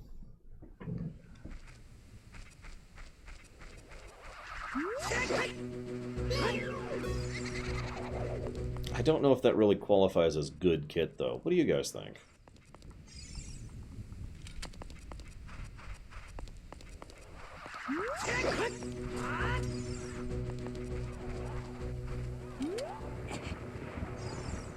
I mean, that is pretty much the hallmark of a Zelda game, if we're being honest with ourselves. Even going back to the original.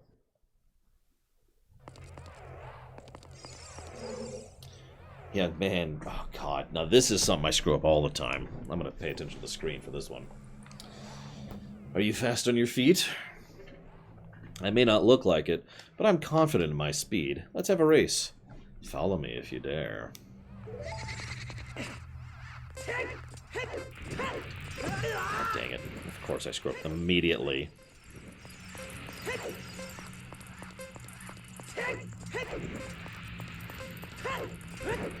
By the way, he has a little bit of rubber banding, but not as much as you'd think. It's not a complete rubber band situation. Now, the biggest danger is when he lays fires after going around a corner, which he can do anytime he wants to, really. And if you fall too far behind, you'll basically have no idea where he's going.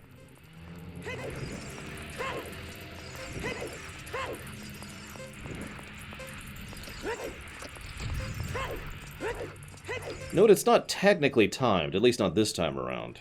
No, it'll be timed later, and yep, there's always a fire right there. Thought I got far enough to the left, I was wrong. Crap. It's timed as soon as he gets to a door. As soon as he gets to a door, you have X amount of time to get through it before it closes. Right there, like that. That was awful.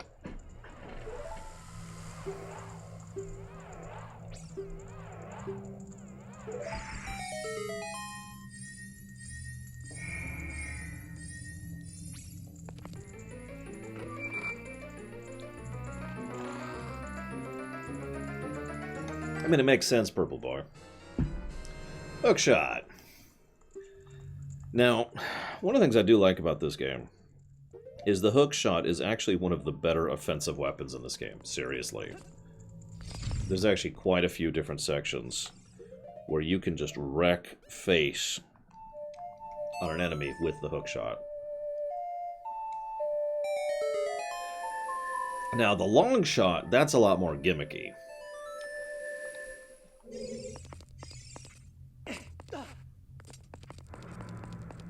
Still cool, but, you know, more gimmicky. Let me go ahead and grab this while we're here. Wait.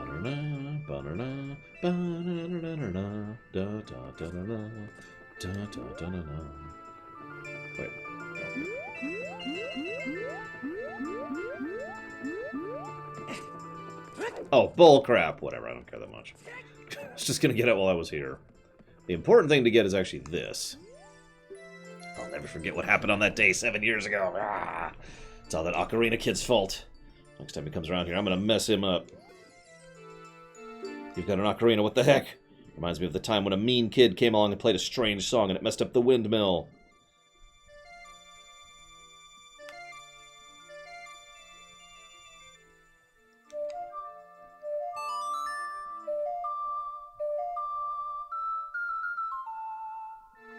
Yes, that is Dirty Benji. I think there's a couple other places I could have done it first if I was going out of sequence, but yeah. So this is a good example of Type 1 time travel. Everything we always did, we always did. Oh, jeez, I actually missed it. There we go.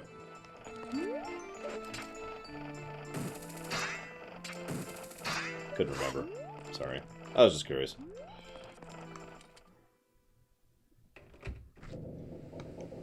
This is probably one of the only points of the time travel that makes perfect sense to me. Call me a weirdo.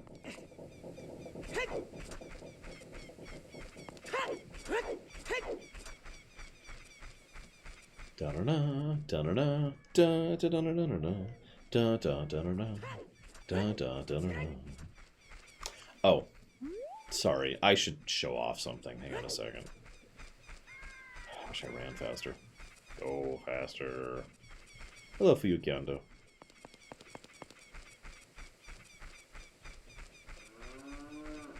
Well, yeah, the Sheikah haven't been around for forever, Tesla. Well, as you can see, we're an adult, Fuyukando, so that should tell you all you need to know.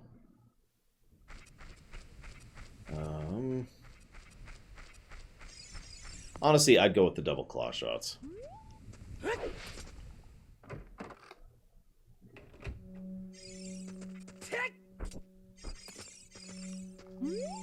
The Gravekeeper's Diary is here. Whoever reads this, please enter my grave. I will let you keep my stretching, shrinking keepsake. That's the hint. And if you talk to a few people in town, they will also indicate that Dompe has died, and that he left a treasure or something like that. Basically, I just wanted to showcase that there are, in fact, things that guide you in the direction of knowing where to go. Not, you know, other than knowing to go in there and open the graves and get the hookshot.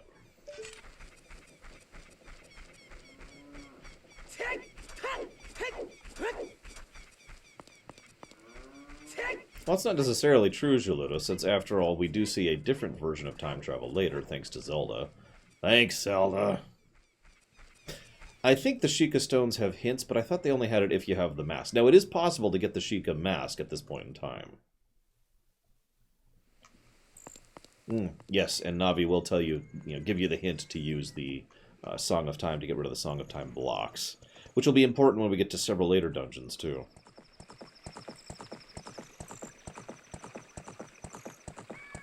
What time is it? Live here. Okay.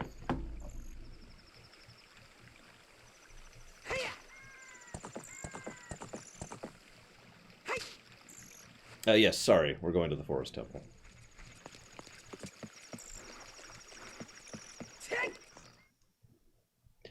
I mean, we've discussed many things for you, Kondo, yes. We're about to have a discussion about the Kokiri as soon as we get there. I'm just checking something. I actually don't remember how this works, and I just wanted to see really quick. I'm pretty sure I have to do the Forest Temple before I get the Song of Time, but I thought I'd check at least.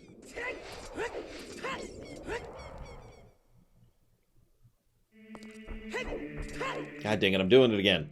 You gotta tell me, guys. I don't notice.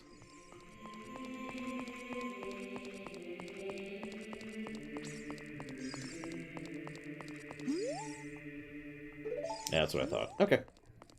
That makes sense, because this way we'll have a warp point, too. Our first real warp point. Oop, there we go.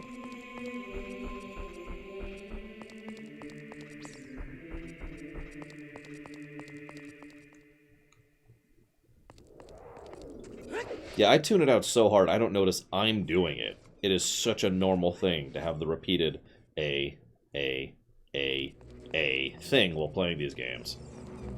I tried to do that in Breath of the Wild, if you guys remember. If you remember that stream, every now and again I would just dash, stop, because I was... Yeah. If I could have any Zelda game be super moddable, which would I be? Probably Breath of the Wild, honestly. Although it would be cool to have a proper randomizer for some of the later Zeldas. I know we have randomizers for several Zeldas, but you know what I mean. Or maybe you don't. That's okay, too. I'm trying not to do it for you, Kondo. I'm used to it, but I know that it can get irritating, especially if you're not the one actually hitting A all the time. I suppose I should do this, too.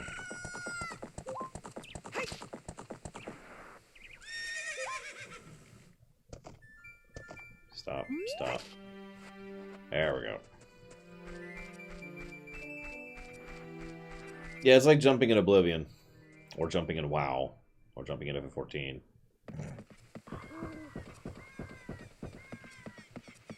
Or jumping in FF15. Oh my god, enemies! And notice it's right off the bat. And they're much bigger.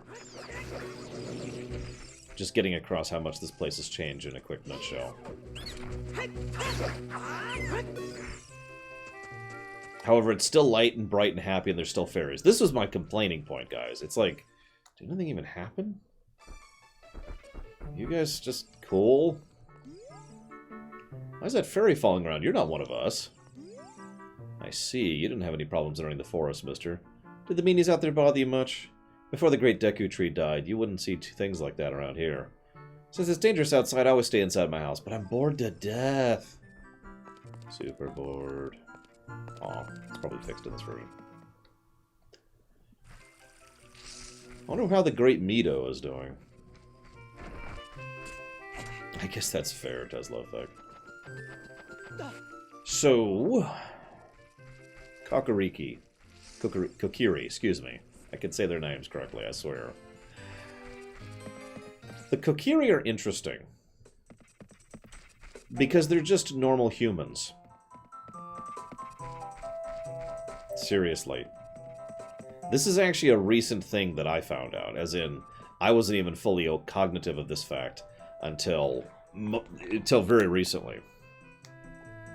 The Kokiri are Hylians. What happened was once upon a time... Actually, you know what? Let me read his dialogue, then I'll talk, because I got a stretch of dungeon to do really quick. Who do you think you are? The Kokiri-like clothing won't fool me. I promised Sariah I would never let anyone go through here. If you want to see her that bad, I'm going to need some proof you're really a friend of hers. Something you would only have heard from her. Not that she'd ever be friends with a grown-up like you. Yeah, about that.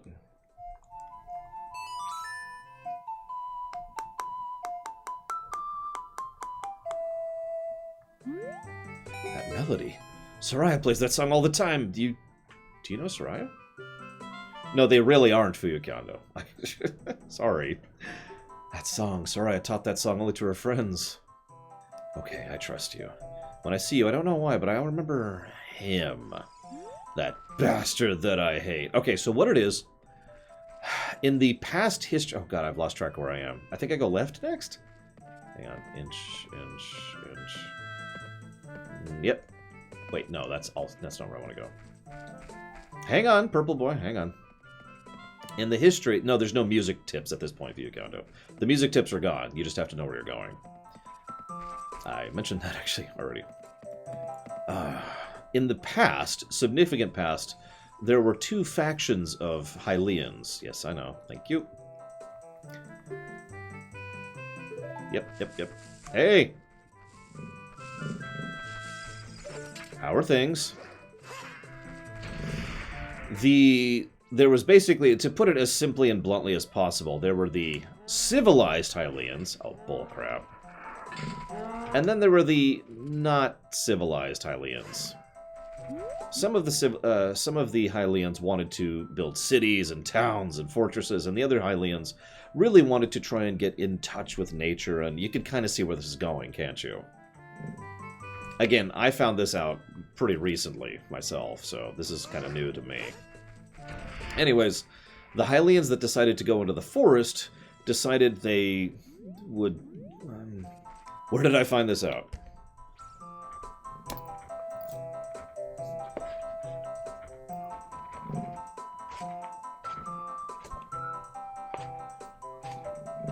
Should have bookmarked it, because I knew people would ask me about this.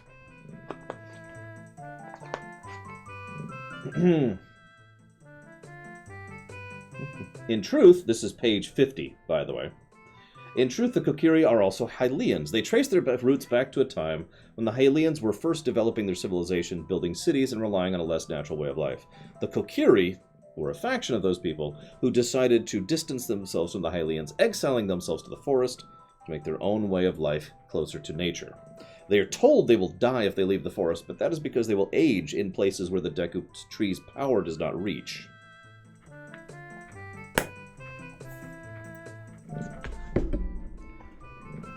In short, they're actually just people who, well, I say just people, that's actually being derogatory to the overall simplicity. It's more accurate to say that they were people, which is the relevant point here.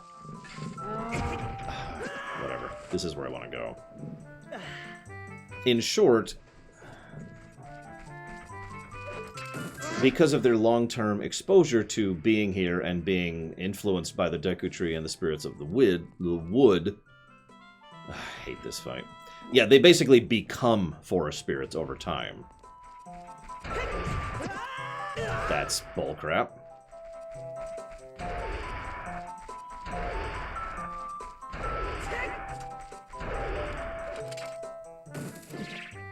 Yeah, Link is also a normal Hylian. But he's not the only one.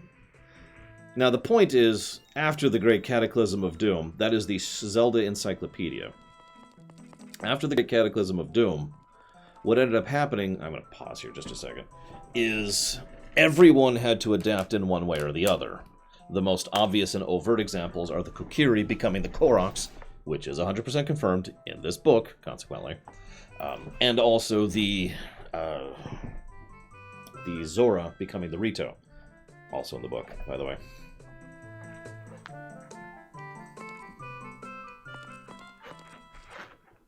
They talk about this briefly in Wind Waker proper.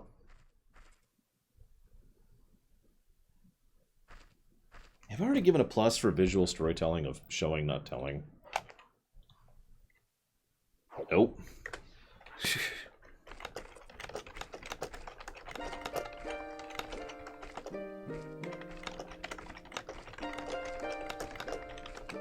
I know it's not stated in the Hyrule Historia.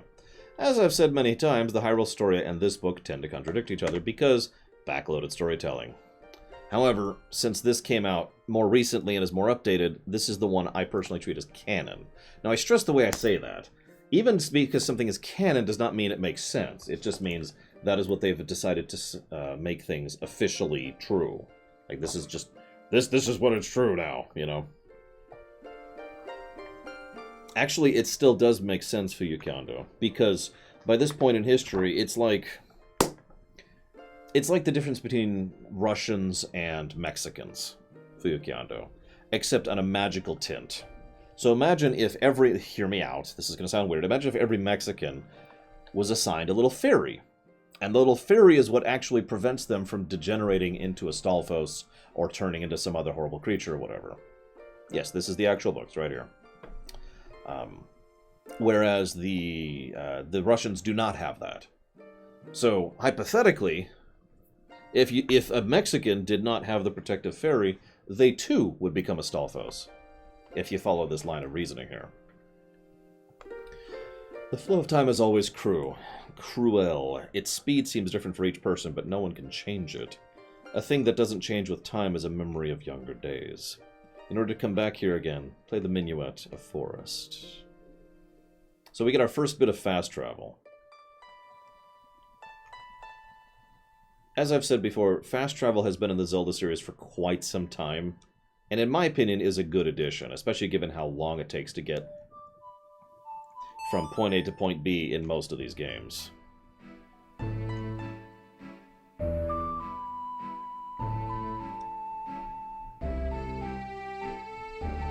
Well, it's funny if you think about it for Yukando. It means the Kokiri were basically screwed. They more or less... They had nothing to help them deal with the flood other than the Deku Tree.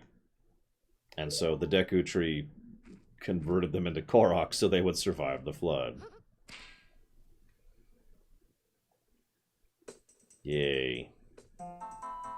Yeah, Breath of the Wild has really good fast travel. I would say Twilight Princess does too. What? Wow. Make sure to take a break. Thanks, game. Appreciate your concern. Anyways. Forest Temple. That's not too far away. Oh yeah, it's been since confirmed by developer interviews, by the way, that every time Sheik pulls the poof thing... Yes, the encyclopedia, mind bust. Every time Sheik pulls the poof thing, what she's actually doing is she's dropping a... Here, I'll actually demonstrate. She's doing this. That is a Deku Nut, which stuns enemies temporarily. I've always found something wonderfully mundane about that explanation. She's literally just stunning you with the item you yourself have access to. So that you don't see her wander off. She doesn't literally teleport off. She's basically just like, smoke bomb. See you around, Fuzzy Duck. Yeah, Impa did it too. I mean, this isn't exactly news. It's just, I've always found that thought rather amusing.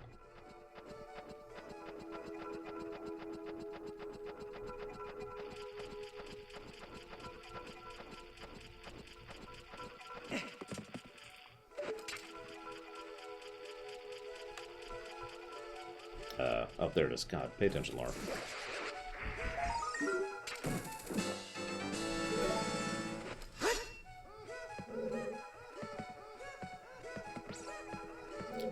To my knowledge, Impa does not reincarnate.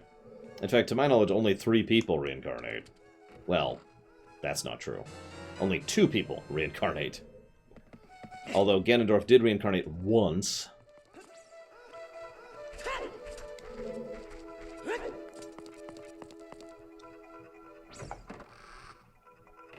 Well, that's because Tingle is literally the devil.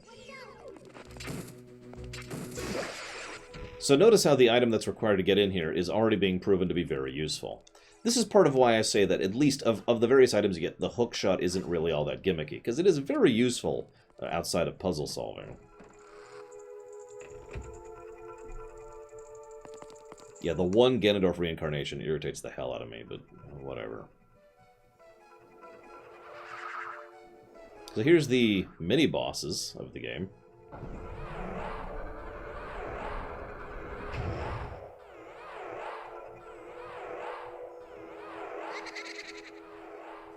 Yeah, in this game specifically, you can use it to latch on to quite a few things. It's a good tool. I'm still debating if it deserves a plus to gameplay, but I think it's at least worth consideration.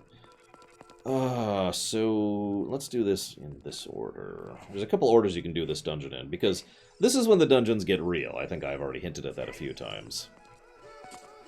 And there's a few... So, each of the previous dungeons were exceptionally linear, really. There's only really one path through each of them. This place is... and every dungeon after this is not quite as linear.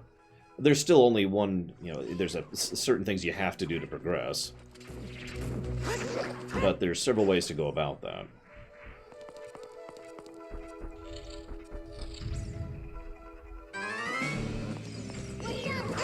And yes, you don't even get small keys in the first 3 dungeons. Like our first Stalfos fight. You notice, so the dungeon first starts us off with 2 Lizalfos fight. Now, we've actually fought Lizalfos, mandatory, up until this point in the game. But the 2 Lizalfos are completely under-equipped for us.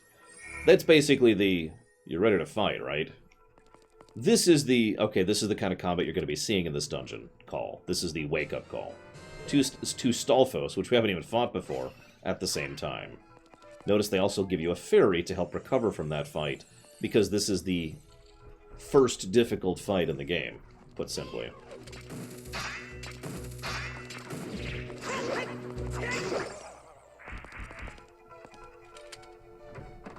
Yeah, this is also a wonderfully creepy dungeon. I actually really like the music of this place. It's one of my favorite dungeon songs in the game. Notice how you also have a basic structure of what you want to do. They took the 4 things, and they escaped in 4 directions. So even with no tutorialization or dialogue or Navi interruption or whatever, you get the basic premise of what you want to do. Go find the 4 ghosts and return them to the center here.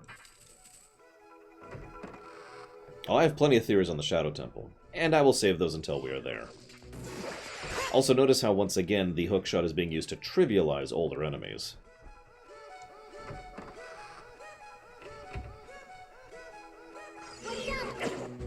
You can also defeat these with your shield, by the way. I suppose I should show that off, too. So, one of the biggest points of the temples is that each of these actually did exist prior to Ganondorf getting a hold of it and infesting it. I hesitate to theorize on... Yes, I know. I hesitate to theorize on something that's so clearly a gameplay mechanic rather than a story mechanic. But it's probably worth noting that there are some inferences that these are, for lack of a better way to put it, morphic territories.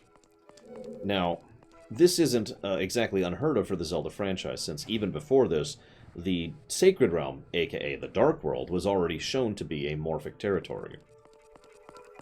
In short, it's not that out of bounds that each of these specific temples is someplace that is also similarly morphic. Yeah, psychoreactive, basically.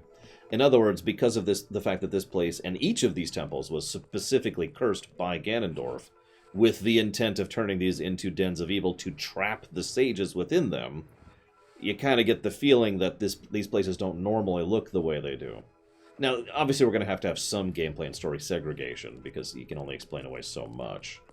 But it helps to kind of explain away some of the, shall we say, more thematic nature of these temples. The Twilight Realm is, in fact, different from the Dark World, and I could say that definitively because this book right here says that.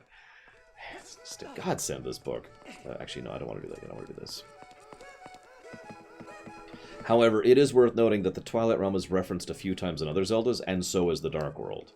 Two immediate examples is the Twilight Realm in Skyward Sword, and the Dark World in Spirit Tracks. The Dark World is actually the Sacred Realm. The morphic realm. It is a completely morphic subdimension that was crafted by the original three goddesses when they were first building this world. Now, if you want more details than that, tough. I don't actually have any more details than that. Right. I need the thing. Yes, sorry, Tesla. I meant to respond to that earlier. So yes, the Dark World is just the sacred realm. There we go.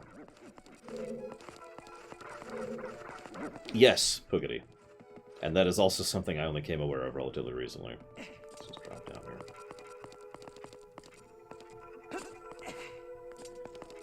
here. Now, I am, of course, very biased. But I would like to give at least one positive to the overall dungeon design of this game in general. Especially from the adult timeline onward. These dungeons are, in my opinion, just generally excellent game design.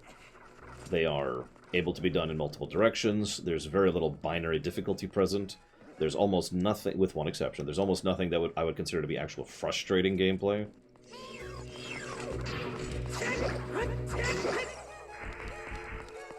There's cool music, there's thematic significance, each of them feels substantially differently, you know, blah, blah, blah, blah, blah, blah. I feel like they did a lot of good stuff with the dungeon design. I don't know if it deserves multiple pluses, but I do think dungeon design in general deserves a plus. What do you guys think? Speaketh now.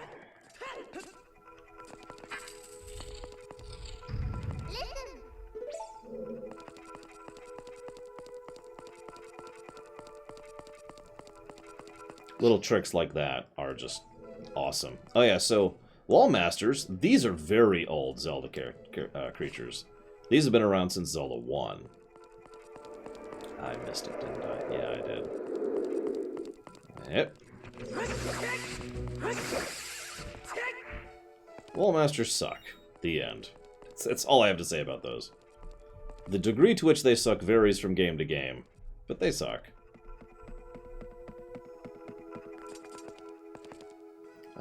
Yep, so I did screw up. I know what I did wrong. It's okay. Thanks to the nature of the dungeon design, which I was just talking about, a lot of these puzzles which I've solved basically stay solved. So I can just go right through it. Hello? What? Hang on, I just had 2 block copyright claims. Copy wrong claims, excuse me.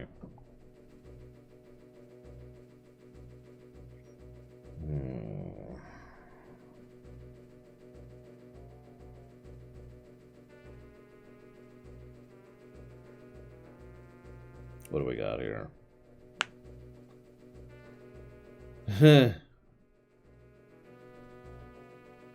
The Microsoft EA conference and the Microsoft E3 conference and the EA E3 conference. That's cute. I'll have to contest those later. But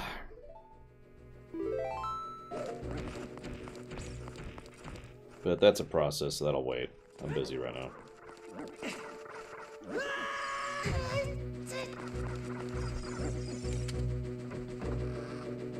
Some random music company I've never heard of, Finn. As usual.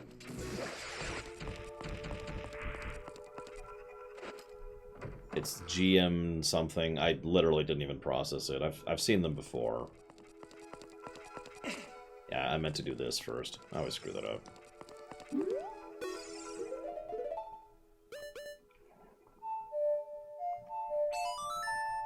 Is it Jima? I don't know.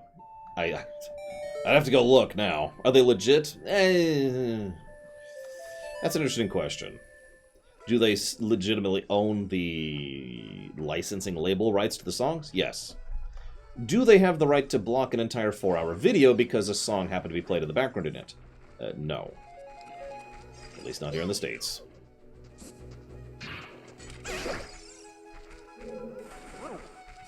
Mooey. Mooey. Mooey. Anyways. Do I make money on my YouTube videos? No. I am actually not monetized. It's been a defense I've used several times against copyright.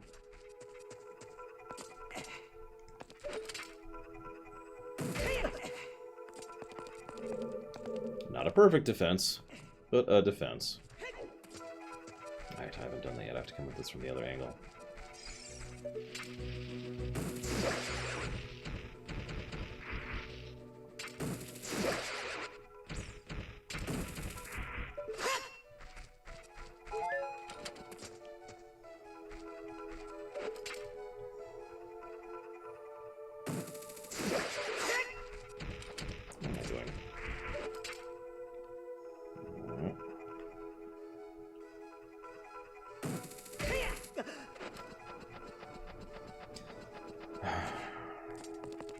Let's see, so, which Zelda do I like most?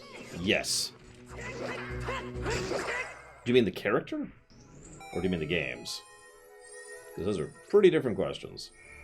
By the way, you'll notice the pacing difference here. I am this far into the dungeon, I'm only now getting my first big item.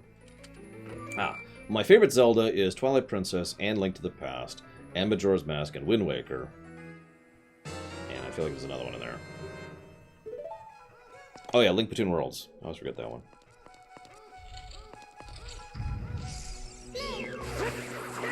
I didn't see your question, Grill. Give me a second. Let me scroll up here.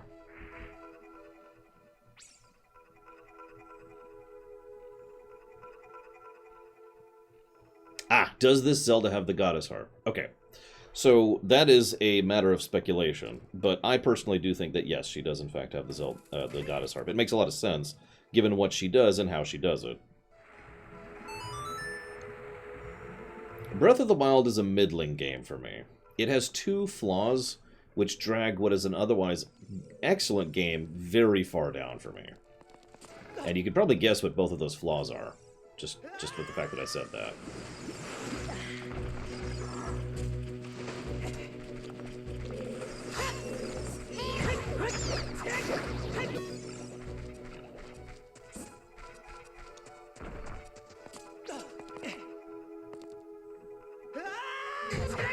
Yeah, a little too slow. Whatever.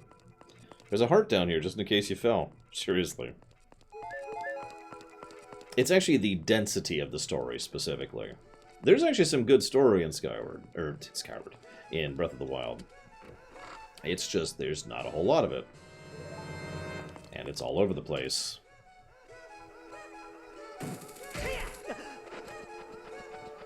But yeah, I mentioned the pacing difference of the dungeons. Notice how much stuff I just went through to get a single small key. That is pretty much the intended tempo of the dungeons henceforth.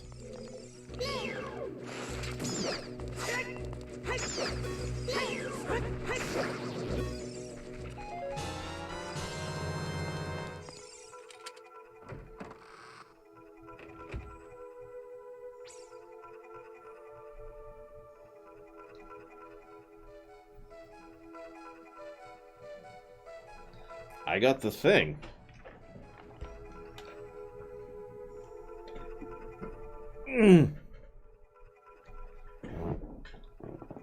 One moment.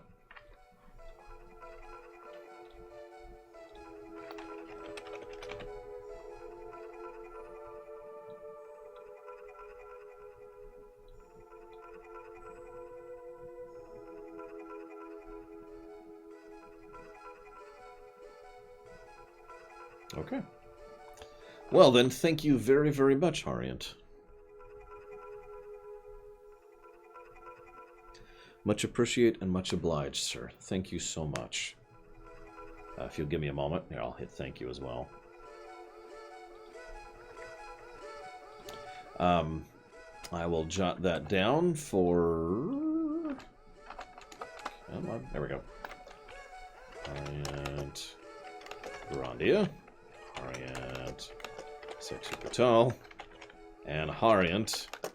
Star Trek Legacy. Thank you very, very much, Harriet. Much obliged, sir.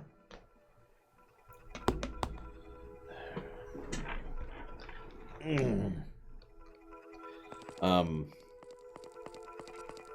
was talking about tempo.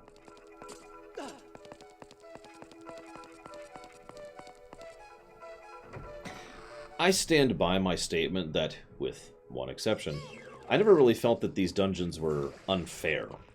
And that's a big and important thing to me when it comes to game design. Something being difficult doesn't bother me. Something being unfair bugs the crap out of me. Right? Something being irritating bugs the crap out of me. We will talk about the Water Temple when we get there, trust me. Because there's actually several things to say about that stupid dungeon. But even as a kid, well, kid, you know, a 16-year-old, even as a teenager, I never felt like these dungeons were particularly unfair or mean. As I've said many times, they do a good job of proper difficulty escalation, and I feel the tempo and pacing of them is substantial. In fact, it could be argued that the overall pace of these dungeons is actually superior to Twilight Princess's, even though there's actually several Twilight Princess dungeons I prefer to this one. In short, the first 3 dungeons you really can blow through. They are relatively short, and there's only 1 or 2 rooms in between each major change, either getting a big key or getting the object of the room or whatever, right? Pretty quick and easy. Here you can go through multiple rooms, and you're still progressing, but you don't actually get anything out of it until you get multiple rooms through it. This is cute. You notice he can just walk over the pit there.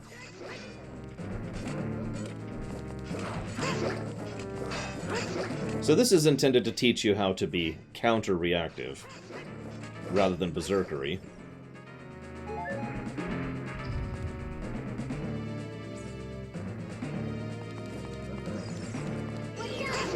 And now we fight 2 at once, like earlier.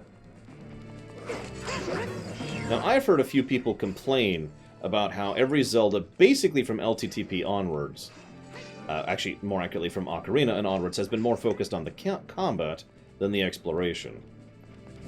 Now, I actually think I agree. Overall, it does feel like they are far more focused on combat than anything else. I just don't think that's a bad thing. In fact, I would say the combat in Twilight is probably the best the series had up until Breath of the Wild. Funnily enough, Breath of the Wild actually has, in my opinion, the best combat of the franchise. Which I find hysterical.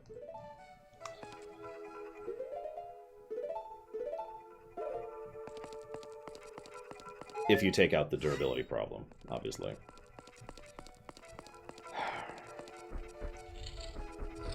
Alright, so people are saying they disagree. Awesome. What do you disagree on?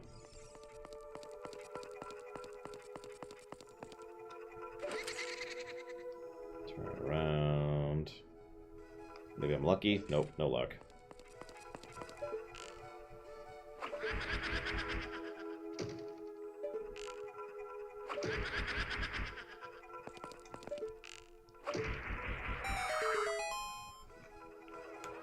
Alright, we need to kill Linkensky, guys. Let's do it.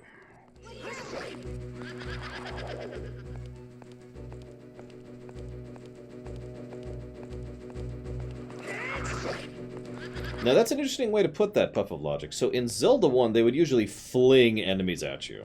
There are rooms with 8+ Armos and the like in them, in Zelda 1. Like, that's actually a semi-normal thing, especially from Dungeon 4 and onwards.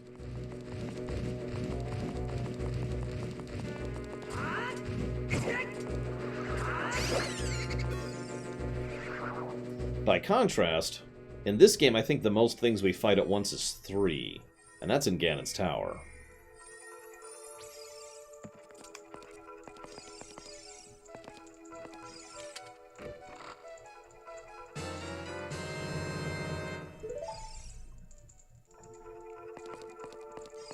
Now, where am I?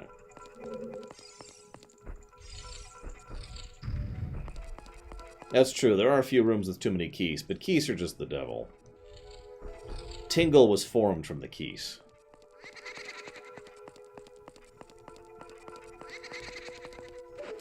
Oops, wrong button. Wrong button.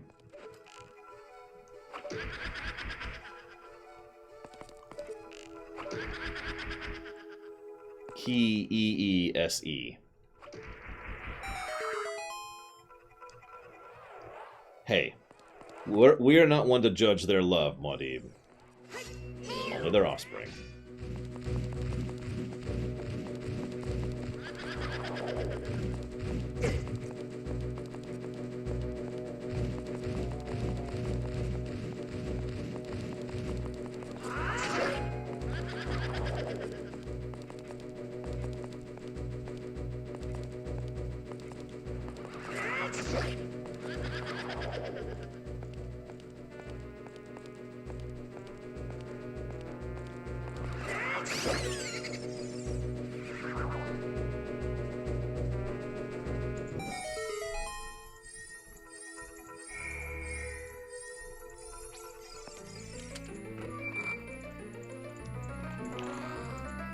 I suppose that's true, Hushy Love. I don't know.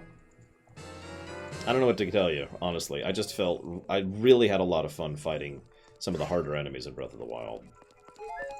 Especially the really high-end Lionels. That was just a treat to fight for some of those fights, you know. For me, obviously.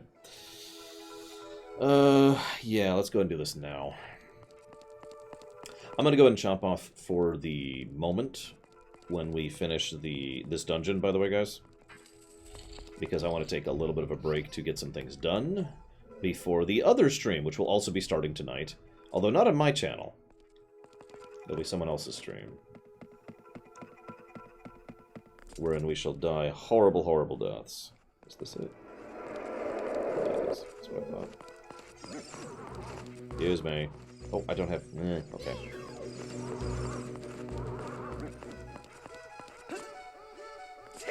Well, it will be Guido's stream. Yeah, that's what I thought. Okay. And I will be on it. I'll probably host it, so you can just watch it on my channel if you don't feel like finding his. See you around, Dakota.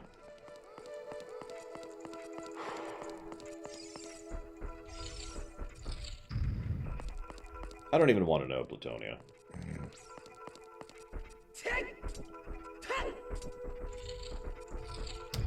So, Guido is the GM in a campaign we've been running for some time now. And it's supposed to be the final session. We'll see if it works out that way. We're about to go fight the last boss and probably die to him.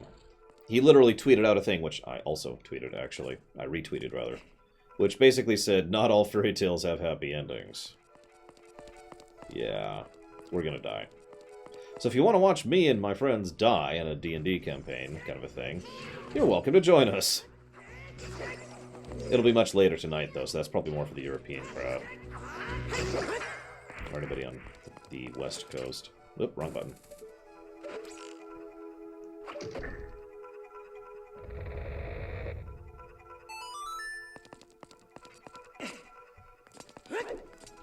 It's funny you say that. I almost never used the rush myself. That's not a bragging thing. I couldn't do it. I sucked at it.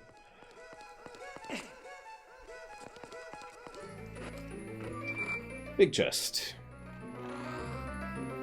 Which in this particular game gives us the big key. Hey, Jordan T.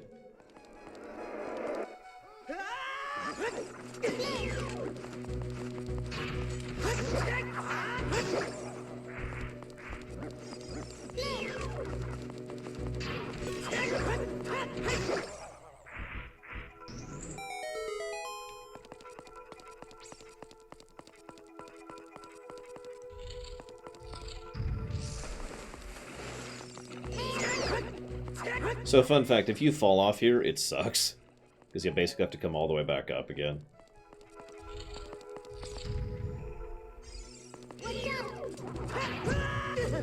Wallmasters. Not the worst enemies in the series, but by God, they're close. No, for your account. Not at all. Who would say that? It's you, isn't it? Guys, we have to kill Fuyukiando. I always knew this day would come.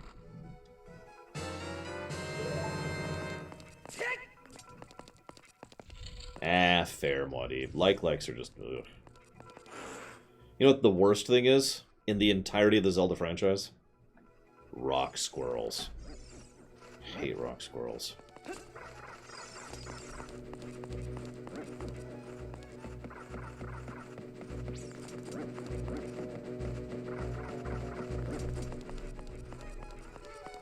How many of you even know what I'm talking about with the rock squirrels?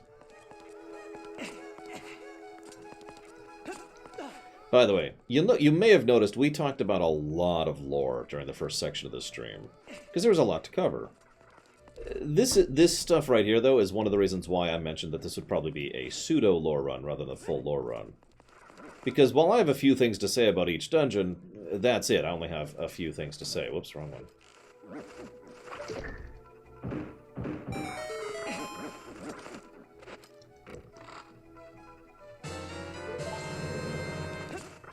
They're literally squirrels that turn into rocks. They're in Link to the Past, yeah. Up on Death Mountain. Whoops, wrong way. And they suck. They're just irritating. They don't even hurt that much. They just suck. They're the most irritating enemy in the Zelda franchise, in my opinion.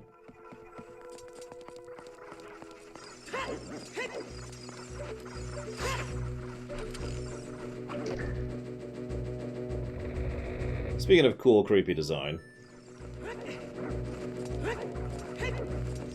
Fun fact, I don't know how they accomplished this trick to this very day. I've actually gone looking into it, but when I did, which was a few years ago at this point, nobody actually knew how they pulled that effect across in the N64. Like, nowadays, oh yeah, sure, that's a joke. The Unreal Engine can do that as a default feature.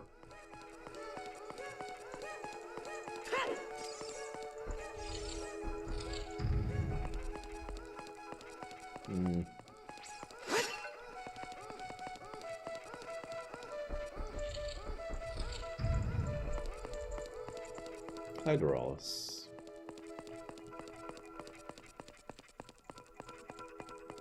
One of the things I find most interesting is considering this was originally supposed to be the Wind Temple.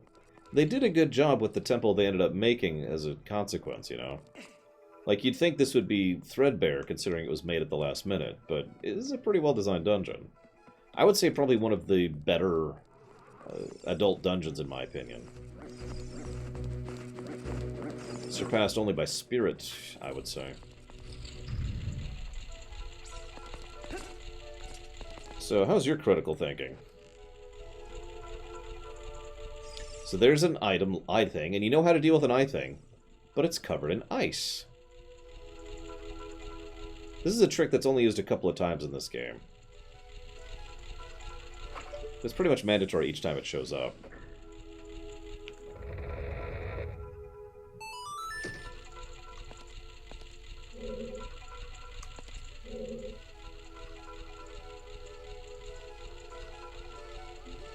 Yeah, Forest and Spirit are my big two in this one. What about you guys? What's your favorite or favorites?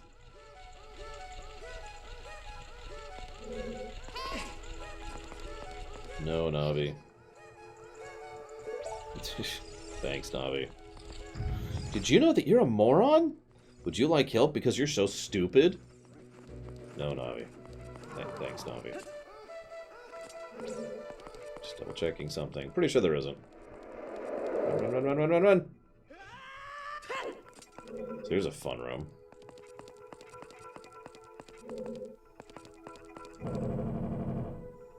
Clonk. Anyone play FF6? Whoops. Funnily enough, this is actually a pretty easy thing to see where the spots are, because they specifically leave enemies where the spots are. Or items like this.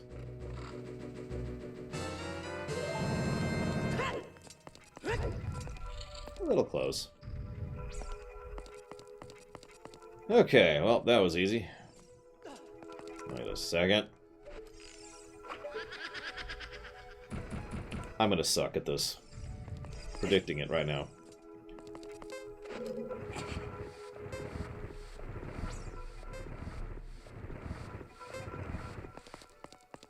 I've screwed this up several times in a row before.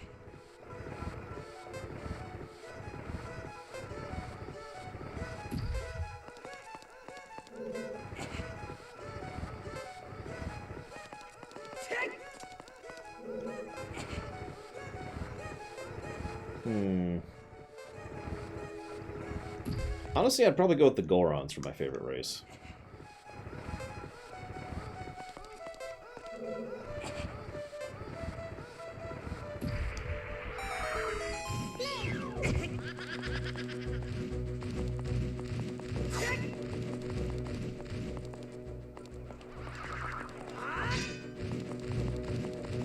That's my fault.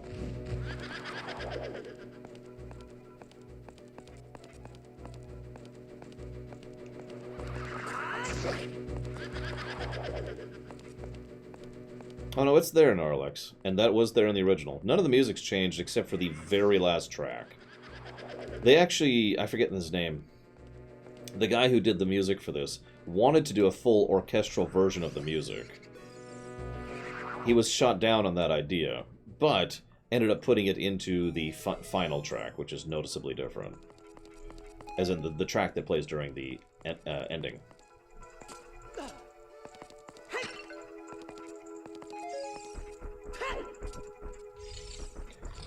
This does not look like Citra to me, personally.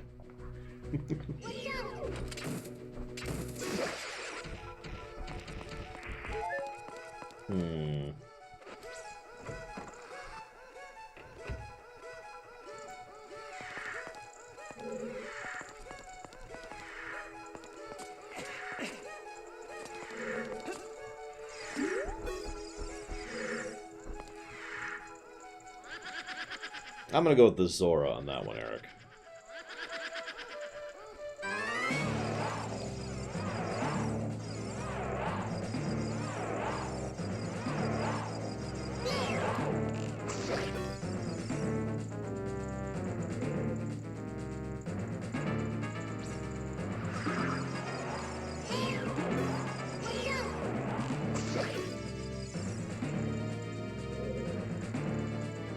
Not for 10 minutes for you, Kondo. Bot prevention.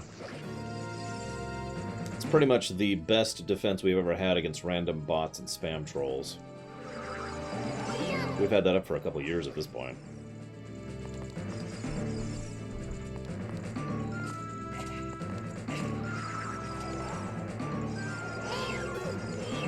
Oh, that one. Oop.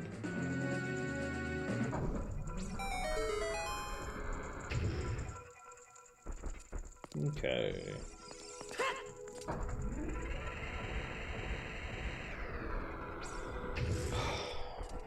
Now, we're actually not done yet.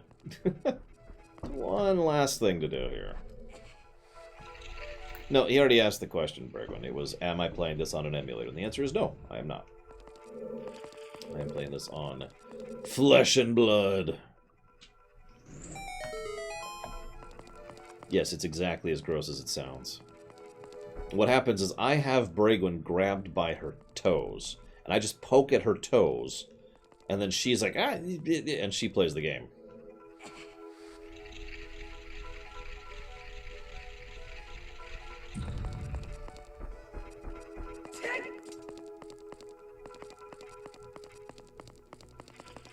Oh, there we go.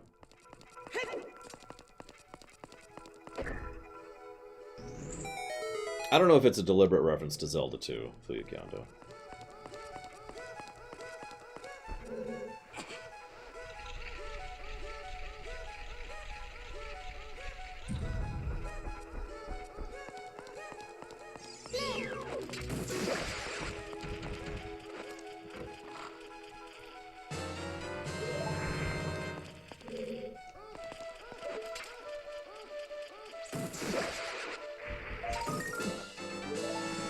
As a quick aside, notice that you encounter almost no Skulltulas in areas... Whoop, hang on.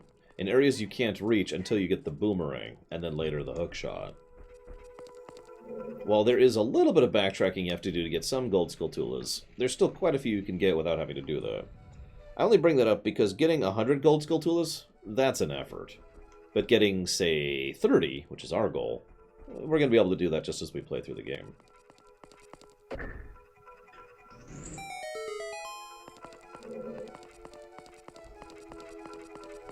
So, boss time.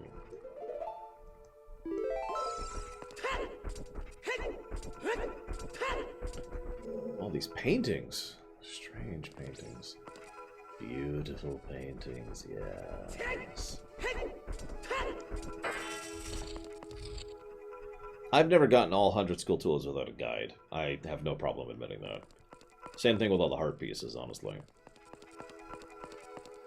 Oh, there's nothing here. Except for a Mario 64 reference. Yes, a deliberate one, if you're curious.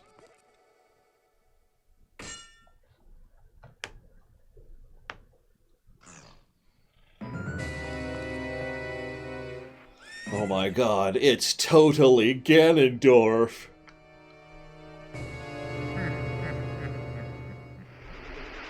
Holy crap. He just ripped off his face. So yes, Phantom Ganon, who is technically in just about every Zelda from LTTP onwards.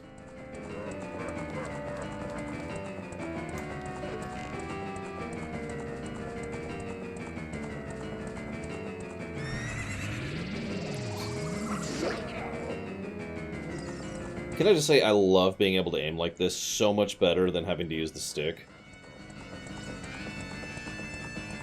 Oh, he's right behind me. Let's see if this one's the real one. That'd be funny. Nope, it's this one. In fact, I want to give a plus just for the gyro controls. This is the second best thing to actual mouse aiming. This has increased my enjoyment of this game so much.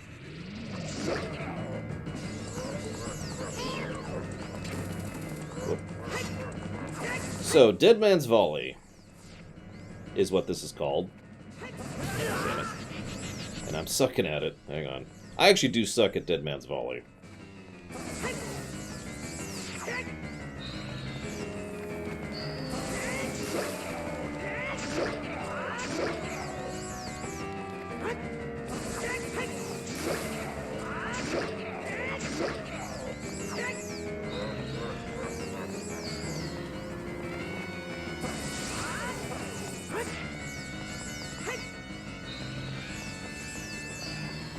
Hitting it like this increases the speed, by the way. Just part of why I'm doing that. It literally makes it less likely that he's going to deflect it. Oh yeah, you can also use the bottle there as a deliberate reference to the catching net in LTTP. Hey kid, you did quite well, but you've defeated only my phantom. When you fight the real me, it won't be so easy. What a worthless creation that ghost was. I will banish it to the gap between dimensions, which he never actually elaborates on, and nothing else ever does. But don't worry.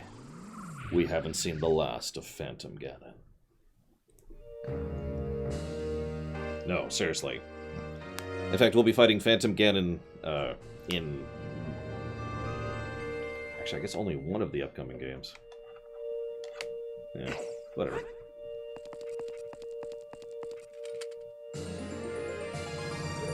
I was just thinking, I don't think he's actually in Twilight Princess. He is in Wind Waker, though.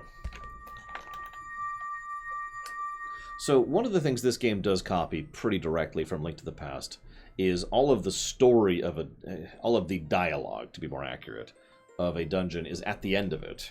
In LTTP, after you rescued a maiden, they would give you a bit of backstory and history. Same kind of idea here, just a little more elaborate. Hey, Sariah, who is dead. How are you? I suppose I should talk about that briefly. Now, it is worth noting this is a theory. A lore theory. But the idea is that each of these sages goes through something in their life that either kills them or they were already dead, which then allows them to become a sage.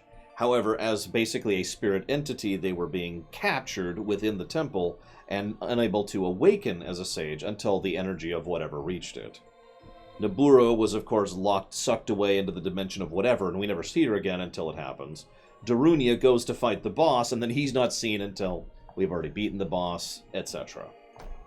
Now, that's not definitively canon. However, that does make perfect sense to me, that each of them die as a consequence of what's happening here. Since, after all, them being spirit entities and existing in the sacred realm does actually make a degree of sense to me. Now, yes, I know in the manga they die, I just don't care. But yes, that would mean Ruto is also dead. In fact, specifically, we can point to the moments when each of them dies. Naburo dies when she's sucked away in the past, and Darunia dies when you're going through the dungeon to the boss.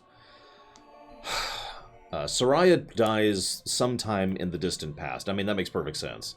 She's a helpless, defenseless Kokiri. The moment anything shows up, they would just butcher her. So she died a long time ago. Let's see, what else we got? Ruto died on the last boss, because she actually tried to go and reach the boss before you, and she's actually the one who warns you about the boss during the actual boss encounter. Her voice, I should say. Am I missing anyone? Oh, Impa. Impa's the hardest one to identify exactly when she died, but the easiest answer to that is she probably died just before Bongo Bongo, dumbest name ever, was released. In fact, she probably died to Bongo Bongo as Bongo Bongo was getting out. She was the thing keeping him trapped, most likely. She dies, it gets out, we go in, we defeat it, she is dead. Now, it is possible the sages can be resurrected. I mean, resurrection magic does exist within this setting. I don't know if that's true or not. There's nothing to even speculate on that one. Although it's worth noting that in the ending of this game, these people literally travel around as energy, as basically fairies, you know, through the sky. Make of that what you will. Whether they are dead or not, these are not the sages that die in the backstory of Wind Waker. We meet several of those sages. They are different people. Because of you, I could awaken as a sage. I am Sariah, sage of the Forest Temple. I always believed you would come, because I know you. No. You don't have to explain it to me. Because it is destiny that you and I can't live in the same world. I will stay here as the Forest Sage and help you. Now, please take this medallion. Poor Sariah. I really feel bad for her.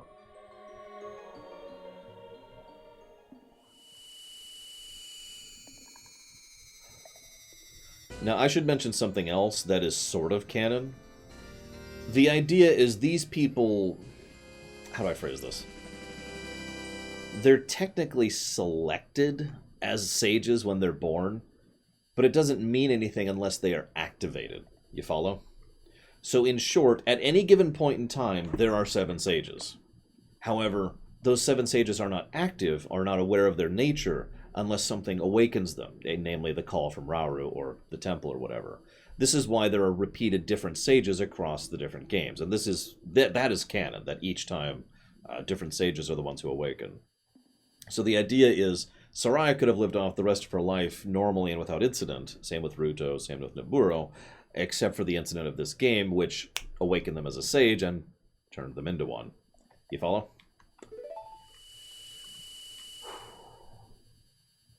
I will always be your friend. Feels. So to help with that horrible darkness, let's get a little backstory in. And yes, this is the Deku Tree from Wind Waker. Obviously, it grew up a little bit by Wind Waker's time.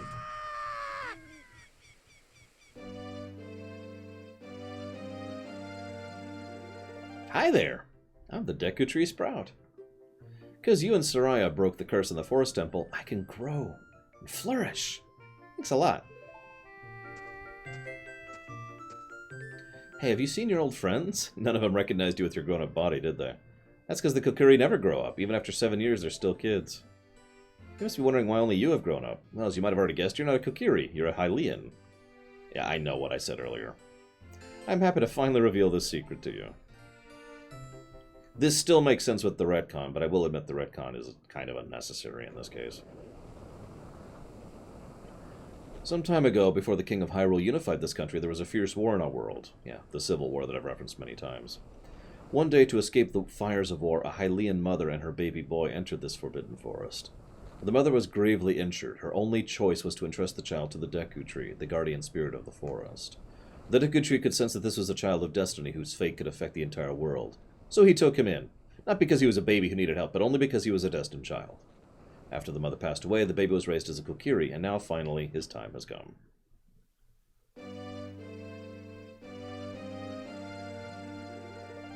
You are a Hylian and were always bound to leave this forest, and now you've learned your own destiny. So you know what you must do.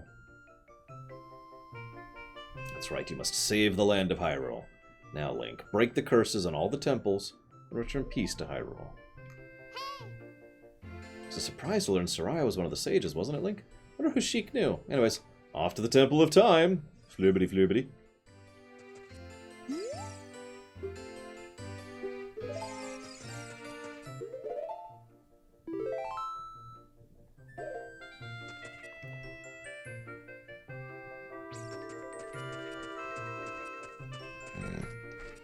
You're right, Hariant. We all know the Deku Trees are, in fact, pure evil, after all. So, one last thing I want to point out before I chop off for the day. This right here emphasizes most succinctly what I was talking about how they literally use the camera differently, depending on whether you're a child or an adult. It's most obvious here, because we've been through this exact corridor as a kid. The camera is literally several feet higher and tilted more down, as opposed to the kid, which is tilted more up and several feet lower. Like I said, just some really cool camera work that helps to emphasize differing perspectives as you go through it. It really helps here, especially since it makes the whole area feel substantially smaller, even though it actually isn't. Of course you follow me. They all do. Must escape the donation. Nope, I didn't manage it.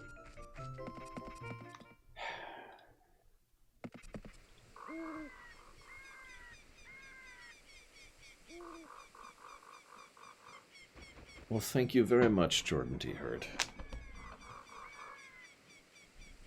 Much obliged as always, sir. And if you give me a moment... What's that for? KOTOR. I put that towards KOTOR. Thank you again very much. So, Shiny Waifu, the answer is no. In fact, they don't die for another... 60, 70 years. See, what happens when they leave Shiny Waifu, according to current canon, is they age. They start to age after leaving the forest. That's it.